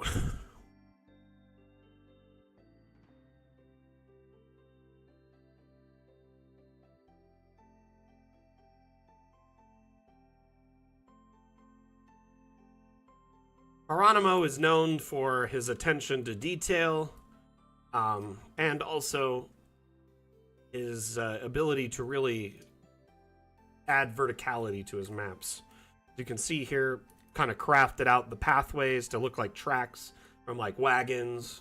A lot of footpath has gone through here. You can even see kind of the divots on either side. And then as you come here around the corner, it's like a switchback going up the hill into the goblin or whatever encampment. A noble hunting camp in this case.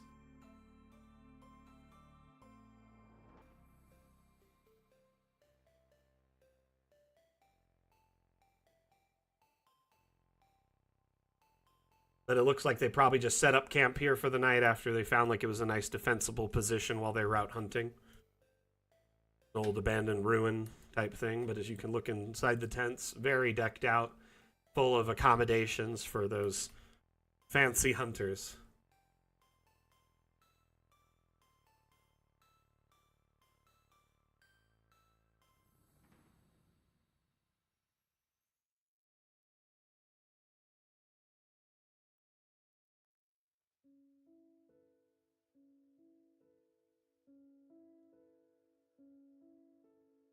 I love the like flags, you know.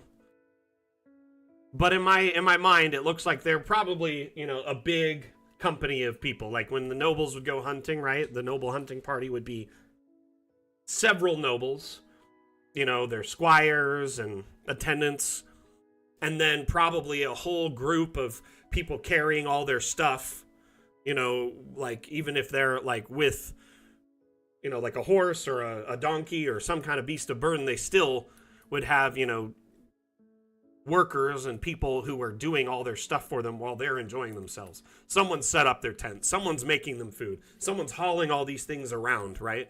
And setting up these camps. So they probably were like, oh, this looks like a good spot to camp, these old abandoned ruins. And then their attendants, you know, came through and just set up all the palisade defenses and set up their camp for the night or the week or whatever.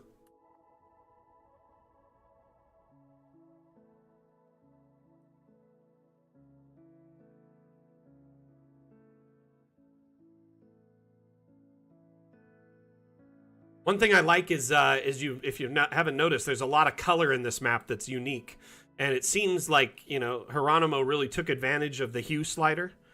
I don't know if y'all know this, but with the hue slider on the outsides, if you click these outside ones, you can also set you know, the color to solid black or kind of a white color.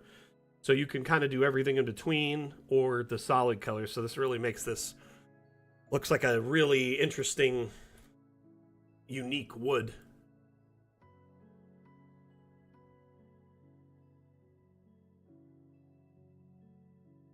Chris, I hope my suggestions earlier help you too in your endeavor. I love the little guard tower set up.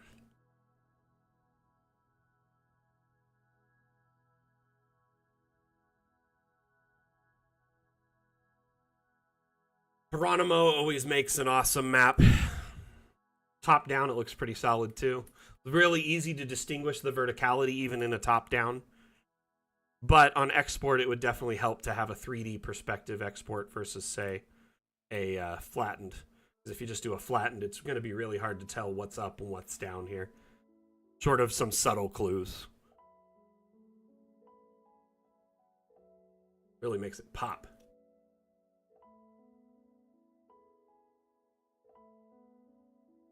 Am I just crazy? Oh, yeah, I was wondering why I couldn't zoom in. Because I was in the overlay mode. Beautiful work. Thank you so much, Geronimo. Appreciate you so very, very much. Okay, next map. We already showed that one. This next one is a big boy. I'm going to throw a little disclaimer on this map. 150 by 166. And this thing is insanely impressive. It's really great, isn't it, Tim? I like when you can make a map with some, different heights or, levels just by playing with the terrain tools. Or, stacking objects or getting creative with objects. So in this case, having the old meets new, it's like a nice encampment in the old, run down, whatever it might have been, a fort or maybe, any number. It looks like an old fort to me. I think the idea of them camping there is good because it's probably a stop along their hunting route. Really love it. It's a great map overall. I thought I clicked OK, but I guess or open map. Did not.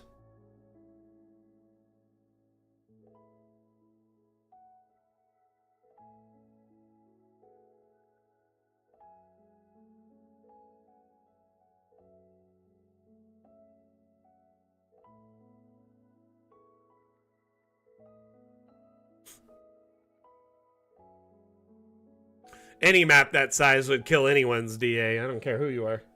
Maybe Asmodeus is like the only exception, Mr. like virtual machine that's like 10 different server rooms running his map making and asset processing. Yeah, I know you're there, Mr. Like, his computer's so powerful it makes mine look like it's basically nothing. Honestly, this map is so impressive.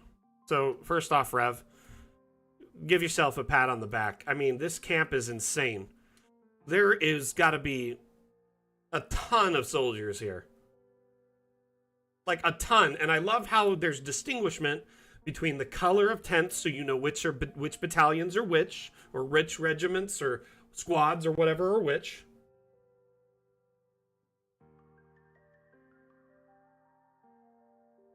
And then you have the captains, like the leader camp, right? They're definitely distinguishable. Okay, let's zoom out here so you could see the top down.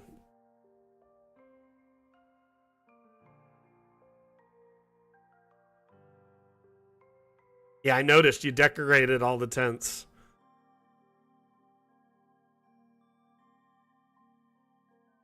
But in top down, this just looks great. I mean, this looks like a really nice fort.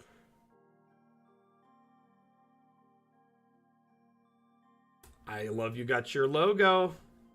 Smart, man. Putting your watermark in your maps. Get your work recognized.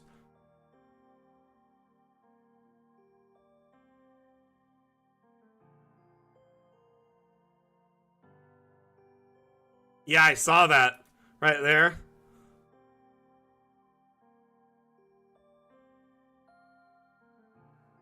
So which deity is this here?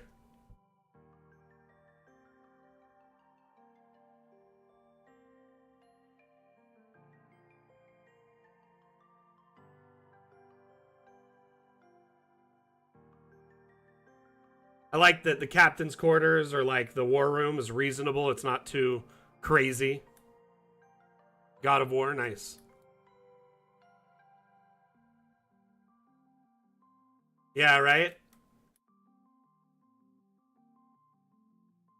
The war room the war room setup is smart. . . . . . . . . . . . . . . . . . . . . . . . . . . . . . . . . . . . . . . . . . . . . . . . . . . . . . . . . . . . .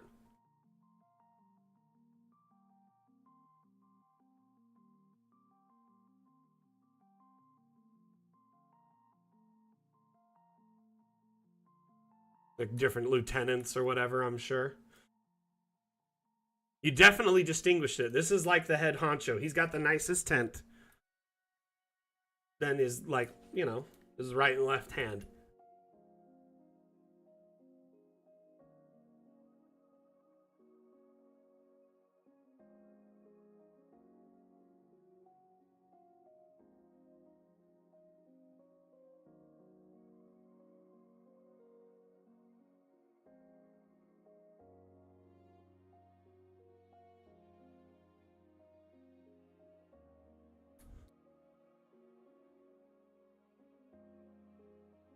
Man, they're like, hey, you know this forest? No, you don't. It's gone now. It's a Roman fort.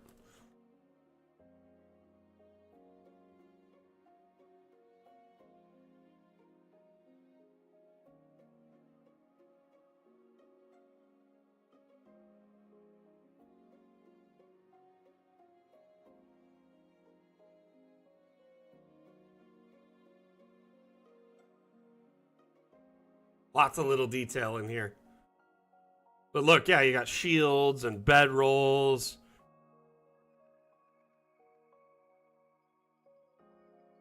Bro, the amount of time you put into this is insane. I seriously, pat yourself on the back. I commend you. I love the little training dummies over here.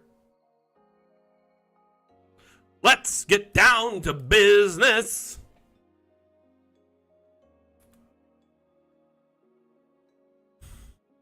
Yeah, there's different, you know, there's some, you know, cut corners and it's a little leaned sometimes, but it's pretty good for mostly being done by hand.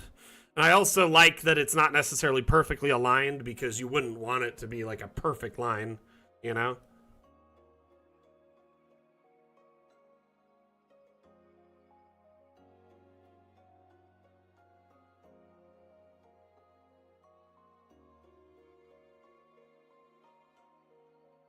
This the med tent?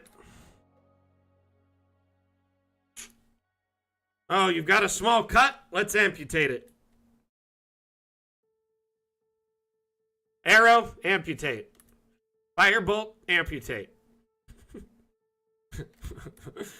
We have cure wounds, but we'll amputate anyway.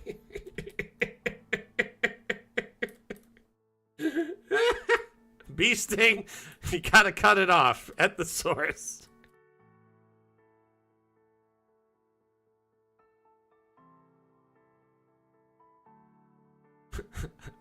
I like being like the Dr. Ned or Dr. Zed or whatever. 600 tents, I was about to ask you. Bro, that's insane. I'm assuming you picked a snap point? Yeah, you did. That would have been the way to go. Because, yeah, that's why these are so, like, aligned. You used a snap point. Smart. And then maybe rotated them here and there so they misaligned. Or every once in a while moved one just off the axis so it felt a little different. I love it.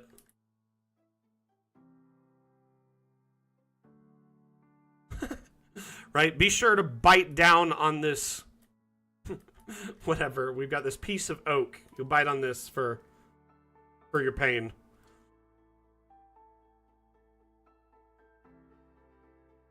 Ooh, nice little logo drop.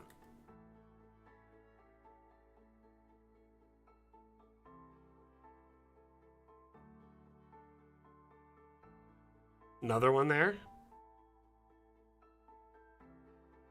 This is fantastic, dude.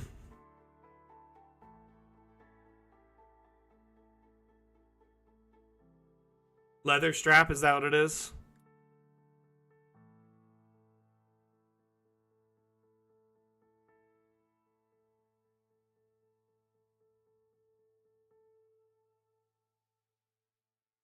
The outhouses. Like them just tucked up into the palisades.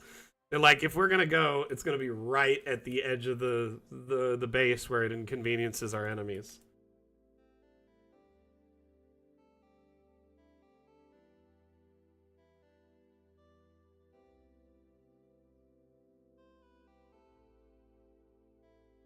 Very cool.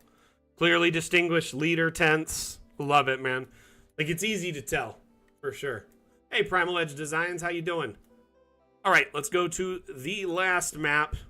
Last but not least, we got Blue Mage with the wagon train. And honestly, I'm gonna say I actually really do love this map. It's got a lot of heart in it, and the wagon train is perfect because that's very much how wagons would do things. The half circle or first full circle encampment at night was very smart because it gave them a full wall of defense from predators, mountain lions, coyotes, whatever, but also from, highwaymen, raiders, whoever really wanted ill intent on them.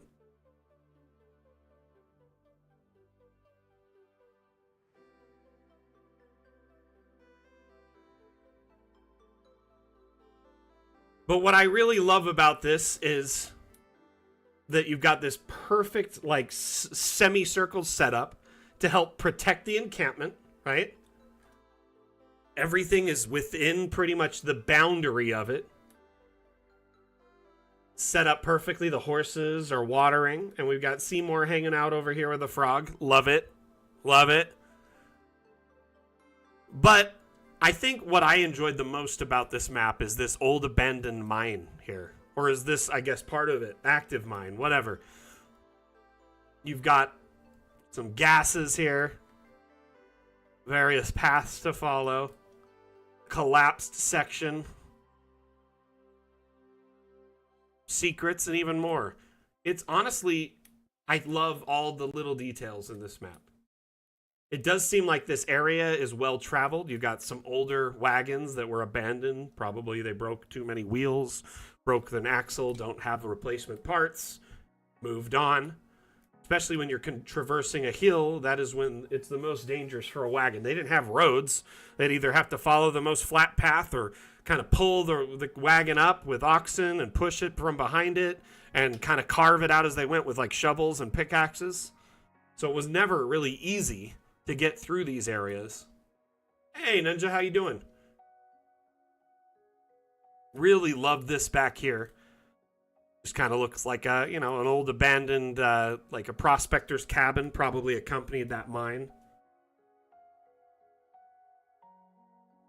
Blue Mage, definitely don't sell yourself short. This map's got a lot of little unique, fun details that really help it shine.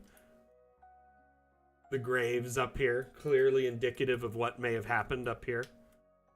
Someone may have had a very rough winter, a rough summer, or maybe gotten ill, sick.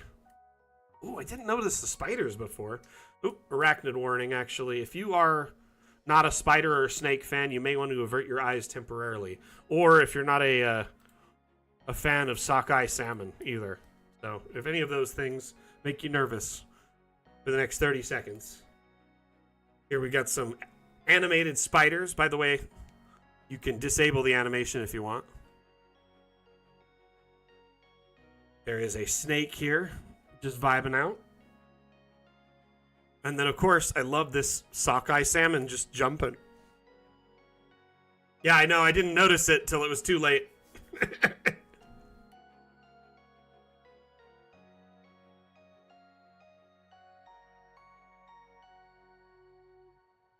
Mac is the worst. Got some wolves up here. The pack's just vibing.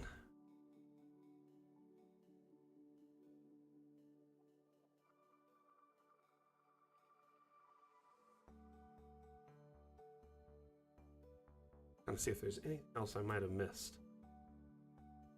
Right?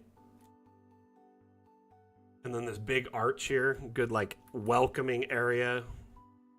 I just think this is just really well designed. There's a lot to interact with and check out. Little hot spring looking thing here. Probably don't want to take a dip there.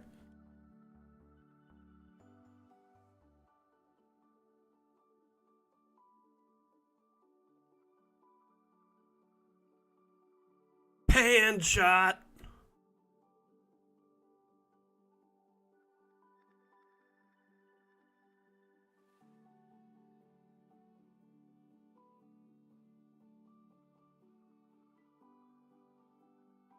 All right.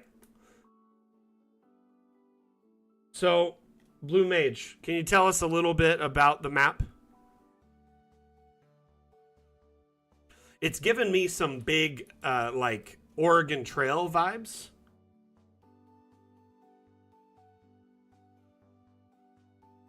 Love the waterfall over here.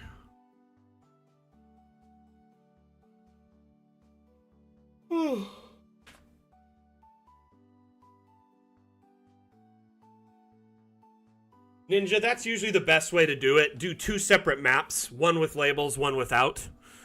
There is a way to remove all labels. If you're in the menu here, under this, it says remove all overlays. But it's easier to remove them all than to add them, right? So in my opinion, what I do is I just save a master map without the overlays, and then I do another one with the overlays, and I just save that new one as. Save as Wagon Train Oasis overlays.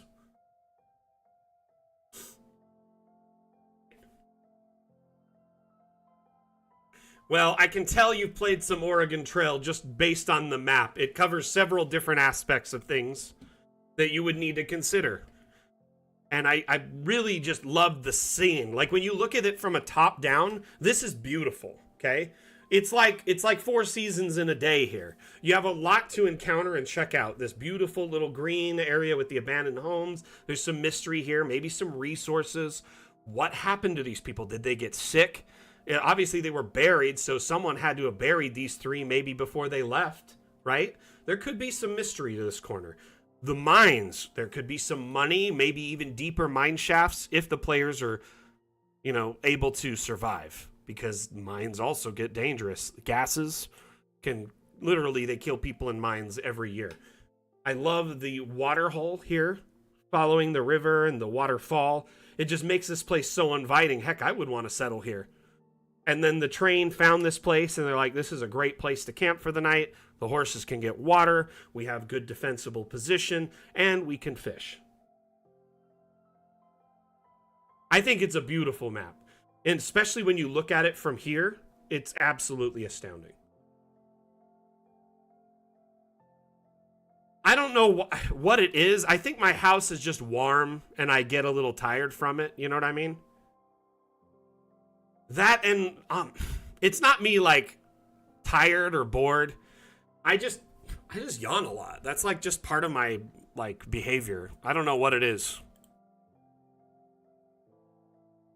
Yeah, or your wagon sank when it was trying to get across the river. You got to caulk the ferry, or you got to caulk your wagon, or you got to ride the ferry, but you got to pay for the ferry. So it costs a lot more. Man, I remember going hunting in Oregon Trail. That was like my favorite thing.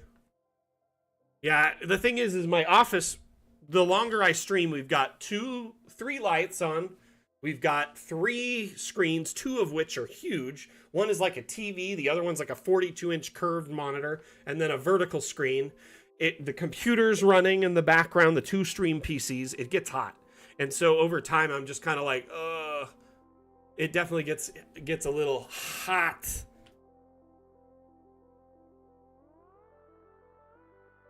Honestly, tumbleweeds seem like they'd be a little bit of a tricky thing to make. I'm glad you decided to keep your sanity as much as you could and went with, you know, what you did. I think it's a beautiful map. Don't sell yourself short, Blue Mage. I think you did such great work with this. You know, a group of players coming through here, either they're, you know, defending the wagon train or they're part of the wagon train. Great place to stop for camp and explore, give them things to do. Maybe they have to defend from wolves or bandits that are tracking them, or there's some mystery. Ooh, is that an owl? Oh, that's a vulture. Did not notice the vulture before.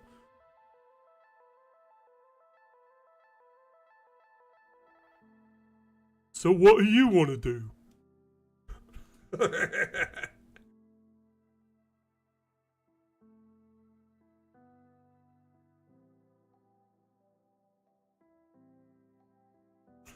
I don't know. What do you want to do?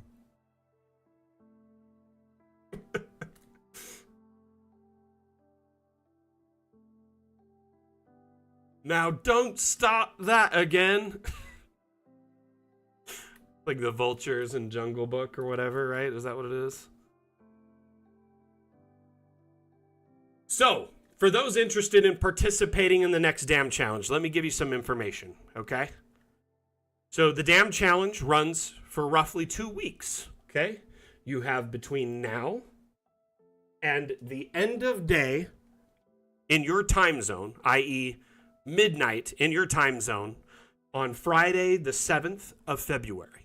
So, between now and 11:59 p.m. in your time zone, you have time to work on a map of any shape or size using desert as your inspiration, okay? Now, once you've created a map, if you want to submit your entry and participate, the map must be submitted in our Discord in the Dam Challenge channel. The Dam Challenge channel is its own dedicated channel just for this contest. In that channel, at the top of the channel are some rules that are pinned. You click on the pin icon or you open the menu if you're on mobile and it says pins. You can see the pinned rules. Make sure you follow those rules and don't break any of the server rules while you're at it. Those are kind of superseding. But there's like 4 simple rules. And to follow when you're submitting a map. So make a map of any shape or size using desert as inspiration, submit it before the deadline, and follow the Discord and Dam Challenge rules pinned in the server and pinned at the top of the page of the Dam Challenge channel. As long as your entry is in before that time and follows the rules, you're qualified. This last time we had 9 entries. Time before, I think we had like 16. Every time it's different depending on how many people have time or are inspired by the theme or will find use of it. Remember, the challenge isn't against our community, it's against yourself. To challenge yourself to try and make something that you wouldn't normally make, or to, push your creative boundaries and kind of push yourself to that next level as a map maker. These themes are designed to be fun, not really competitive at all. And at the end of the day, I hope you use it as a way to learn more as a map maker and a cartographer, but also, get to know our community, network, learn from others, as there's usually a lot of interesting submissions that make these challenges so fun and engaging and a learning experience for all that participate in it. So, Tim, if you're interested in participating, just make sure you start thinking about what you want your map to be. Monday in the Dam Challenge channel, I will post all the relevant information about the deadline, the winner, all that stuff, the theme, all that stuff. I usually give everyone the weekend to kind of think about it or take the weekend off, because I just don't want everyone to be constantly focused on the Dam Challenge. Take a day or two, think about it. Start working on it Monday after. In Discord, I've shared all the relevant info for the deadline and all that stuff.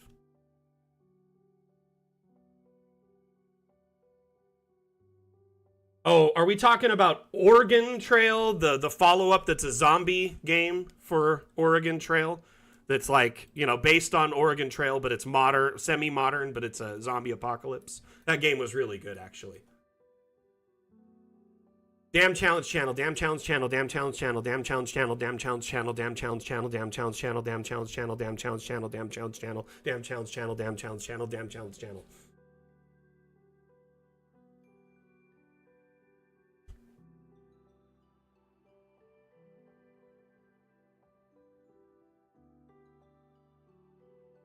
I mean, if you've already made a map in the past, as long as it hasn't been submitted to a previous Dam Challenge, you can use it in the current updated new one. So if you have a desert map you've already made, you want to submit it, go for it. I mean, there's no reason for you to, put a ton of time into it if you already have one. There's been plenty of times where creators already had one that fit the bill and just submitted it. Got your new ringtone? Awesome. What have I done? No! Honestly, I just wanted to keep going to prove to you that I was better than 10. I gave you 130% and you're complaining about it? Jeez. The next time I give extra effort.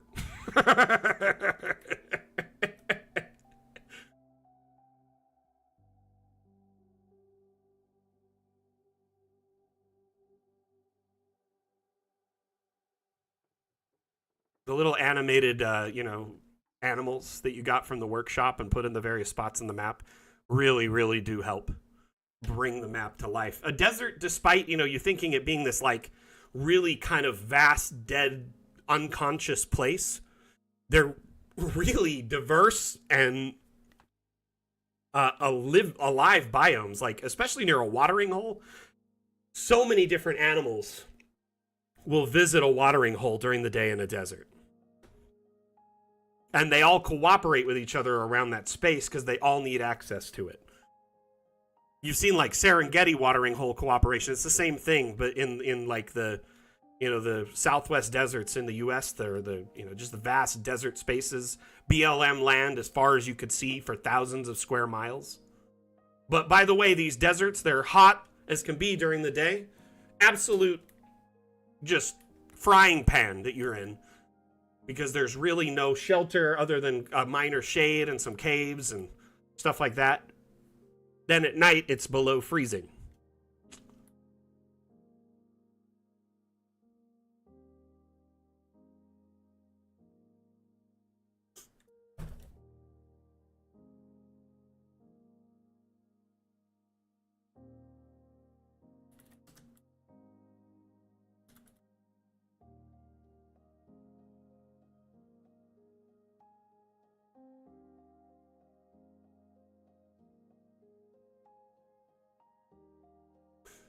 Ninja, I've not heard that, but that's hilarious. 3 extra reps, 1 for the Commandant, 1 for the Corpse. What's the third one? Who's the third one for? That's an interesting... Is that like a...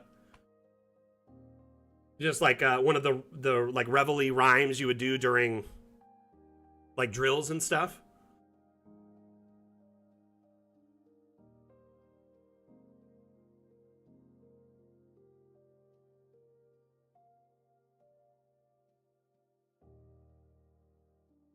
Technically, oh my gosh, I did not see that croc, or the alligator there. Wow!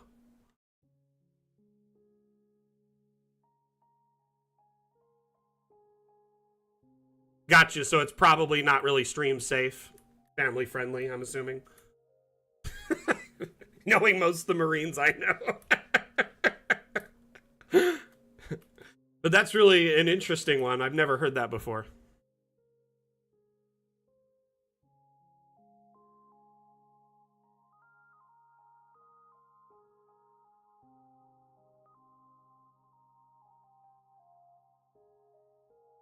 Gotcha.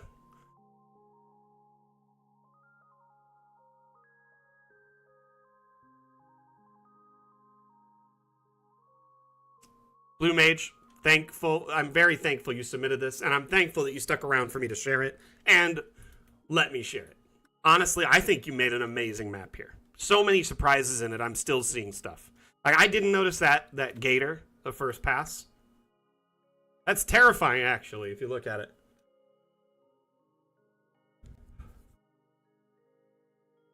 Like, this waterhole, despite being like a refuge, a little respite for these travelers, is incredibly dangerous. We got the spiders, the snake, the croc, the wolves, all these things just right nearby. We're probably itching for their share of the water or the fish that you happen to be taking.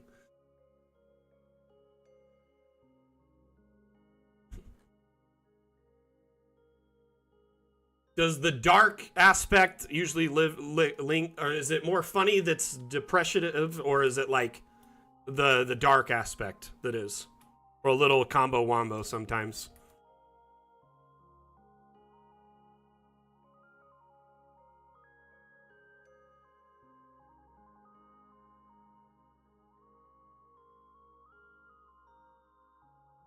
All right. We got to wrap it up, fam. Thank you for being here, Damn fam. I really, really do appreciate you all participating in the stream. Had an amazingly fun Damn Challenge stream with you today. Thank you for all that participated.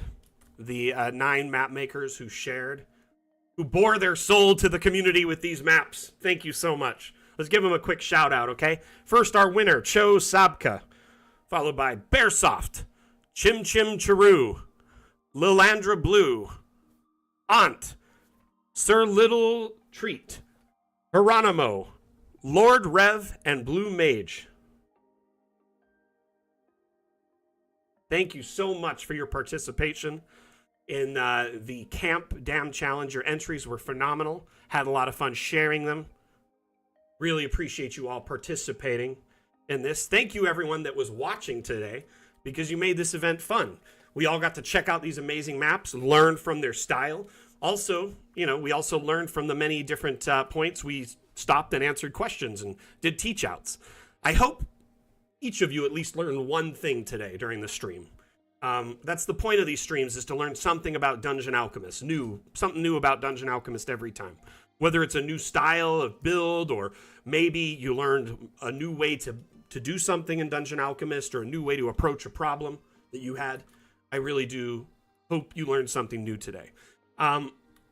Follow up to that, I just want to say thank you to all that were actively participating in chat today. Whether you just said hi or you were chatting the whole time, we had chats across the board, multiple platforms. There was a lot going on, so thank you so much. Especially the active participants on Twitch, YouTube, and Facebook and TikTok today. A lot of activity on those platforms. Thank you so much. And if you were lurking today, I appreciate you very much as well. We wouldn't be anywhere without our lurker audience. Many of you will come in, turn it on, maybe have the audio in the background, or just leave it on silently just to add that view count to help the community. So thank you. I know some of you can't actively participate in chat, whether you're working or doing something else on the side where you can't participate, but you are participating as a lurker. I do appreciate that so very, very much. Excuse me, let me catch my breath here. Thank you, everyone that participated today. We're going to wrap up. Before we do, though, I just want to educate everyone to their upcoming streams.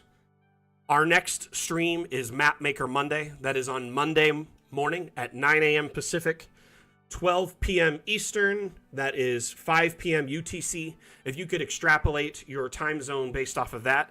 But if you want to really, really know what time it'll be in your specific time zone, I encourage you to check out the event in our Discord. Atlam, can you drop the event for Mapmaker Monday across the various platforms for me really quick? The event link, the one that's the for all link, not just the next one. This link will get you a link directly to our Discord event section where you can check out the event, all the various platforms it'll be available on, and you can RSVP to it by clicking Interested. If you click Interested, when the event goes live, you'll get a little reminder on your phone or computer if you happen to be there. It's very non-invasive. It only pops up on the ones you click Interested on. But it's a great way to get a reminder so you don't miss out on any of these informative streams. Each Dam Challenge stream, there's very cool maps, but Mapmaker Monday is different. Instead of showcasing community maps, people's already made maps, we're building a map in real time. So currently, I've been building a massive cemetery complex. Someone called me out on Steam for this earlier today, and I just kind of laughed because it just kind of shows that they're not really watching the stream, or they would know. But we've been working on this, once a week for about 3.5 months. Maybe 4 months, minus the holiday, 3.5 months. Once a week for about a half hour to an hour. You guys saw how I got distracted today and started showing people stuff. During Mapmaker Monday, exclusively AMA support stream. So if I am building and someone needs help, I will drop everything to help them. So more often than not, I get distracted providing help and assistance to new members of our community or existing members trying advanced concepts. So I end up building maybe 20, 30 minutes of stream max. So 20, 30 minutes of stream over 3-4 months. Didn't get a lot done, but also got a lot done for such a big map. We're going to show you this before we wrap up so you can see what it is, get a preview of it for those who haven't checked it out. That way you can kind of know what you're getting into. But this map has been a labor of love. I've been challenging myself to do a lot of different things in it. I've never really built a cemetery before, so that was one thing. Secondly, I built the entire map off-grid. Everything, instead of letting it snap to the grid for objects and buildings and stuff, I turned it perpendicular, so it's angled, and it makes it a little bit trickier, but it's also fun. The map is massive, 82 by 82, And I've been putting a lot of detail into it that spends a lot of, takes a lot of extra time, but really at the end of the day makes it super beautiful and like elegant. So here is the entryway. And remember I said the grid? This road is at an angle to the grid. Pretty much everything is. So we got a little entryway here. Got some kind of basic medium kind of income graves. Nothing too fancy, but nothing, not nearly as simple as like a pauper grave. Here we have parking for this massive cathedral where they host the funerals. This is a 3-story bell tower that I built by hand with just objects. All around the cathedral is this wonderful garden that we took way too long building, but I love it. I think it was worth every second I put into it. It makes it look like it's been here a long time. This cathedral's been here many generations, hundreds of years, as this has grown up and, been cared for and kind of added to. Then behind the cathedral is the graves for the people who have served this, this deity, this cathedral, this clergy over the many generations. So paladins, clerics, priests, monks, anybody who may have served them over time and have died in various ways, whether it's old age, sickness, or war. Uh-oh. Section is like crashing. Weird. It's like bugging out there. Okay. So here we have what we're working on right now. This is the caretaker's cottage. The caretaker takes care of this massive property, makes sure everything's trimmed, clean, pulls all the weeds, gets rid of trash, picks up after everything. So he has like a nice little property in the corner where he lives on site, makes it easier for him. So we've been kind of fleshing out the design for that. Been laying out the floor plan, filling in all the space, and kind of putting in decorations as we go to make it feel more lived in. Last time we did the pantry here and some of the living room.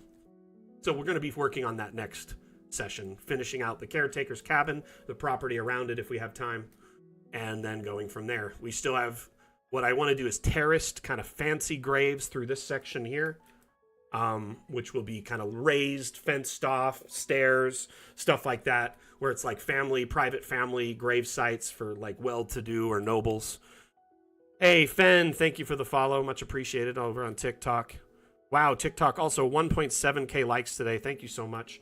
This area here is for pauper graves. Kind of already have it in my head where I want this to be. These graves will be the most worn out, decrepit, falling over, least maintained, stuff like that. Not sure if I'm going to do a big road here to kind of make this whole a T. I was thinking of just a path through these that eventually merge or kind of spider web off to different areas as they need to. But this whole kind of corner and this backside is what we were working on for the next few streams. But as you can see, doing this like a half hour per stream, we've gotten quite a bit done, actually, if you think about it, over the span of a Monday per week. Not too bad. Really impressed with the work on this, and a lot of it has been user community suggestions as we go. Here, put this. Ooh, this would be a good idea. How about this? And I just kind of follow the whims of our community, but also put in my own style and flair. Like here, Mondu wanted a pizza pond in the map, so we put a little pizza pond that looks like the crust and the pizza, and there's even some turtles in there. Anyway, I'm going to end the stream. Thank you, everyone, for being here. Sorry for getting sidetracked again right at the end, but I wanted you to kind of see what Mapmaker Monday is about. So if you want to tune in, watch this map get made in real time, share ideas for how it should be built, or get support in AMA format, which means Ask Me Anything related to Dungeon Alchemist, in real time that's related to your specific need, not a video that generalizes it, but help about your problem in the immediate now. Tune in on Monday. Ask your question, and I will be there to help you out. Thank you, everyone, for being here. Again, my name is Mac, the community manager for Dungeon Alchemist. Dungeon Alchemist is the beautiful map-making tool you see in front of you. If you enjoyed the stream today, please do me a favor. I would encourage you to hit that follow, like, subscribe, share button, whatever your platform has. Please do it. That way you can find us next time a little bit easier. If you enjoyed the stream and learned a lot from it, it's a good idea to tune in regularly. If you're not following, it's kind of hard to do that. So If you could do that for me, it'd mean the world to me. Otherwise, thank you everyone for being here. We're going to wrap up. Again, my name is Mac, the community manager for Dungeon Alchemist. Dungeon Alchemist is a map-making utility available on Steam. We offer a demo that you can try Dungeon Alchemist before you buy. If you want to give it a check it out, head over to Steam, download the demo. It's only 6.7 gigs. But until next time, we'll see you later, everyone. Bye. Back out. Gonna run a quick Dungeon Alchemist themed ad, and then we're gonna kill the stream. See you later. You stand before the long, dark road to the fabled realm of Goyak-Ta, and before— What do we see? I don't know, a goblin. I kill him. But before she does, I, Gilliam of Firth, demand to know the goblin's name. Hi, my name is Woblin. Where do you live there, Woblin? I don't think that's relevant. Well, but I, Gilliam of Firth, demand to seek the goblin's abode. Clever. Find family. Kill entire bloodline. I like it. Seriously, we're doing this? Okay, well, won't be needing that anymore, will I? Ever get caught by your players with your pants down? Dungeon Alchemist lets you create wonderful maps for any encounter in seconds. Oh, Woblin, that's a very impressive cheese collection you've got there. Yeah, it is quite impressive, yes. But you know what's more impressive? This map I have to the fabled realm of Goyak-Ta, please take it and leave. Close the door behind you. Mr. Woblin, I cannot help but notice that you have a secret tunnel underneath your cabinet. Care to explain? Download Dungeon Alchemist, the AI-powered map maker, on Steam.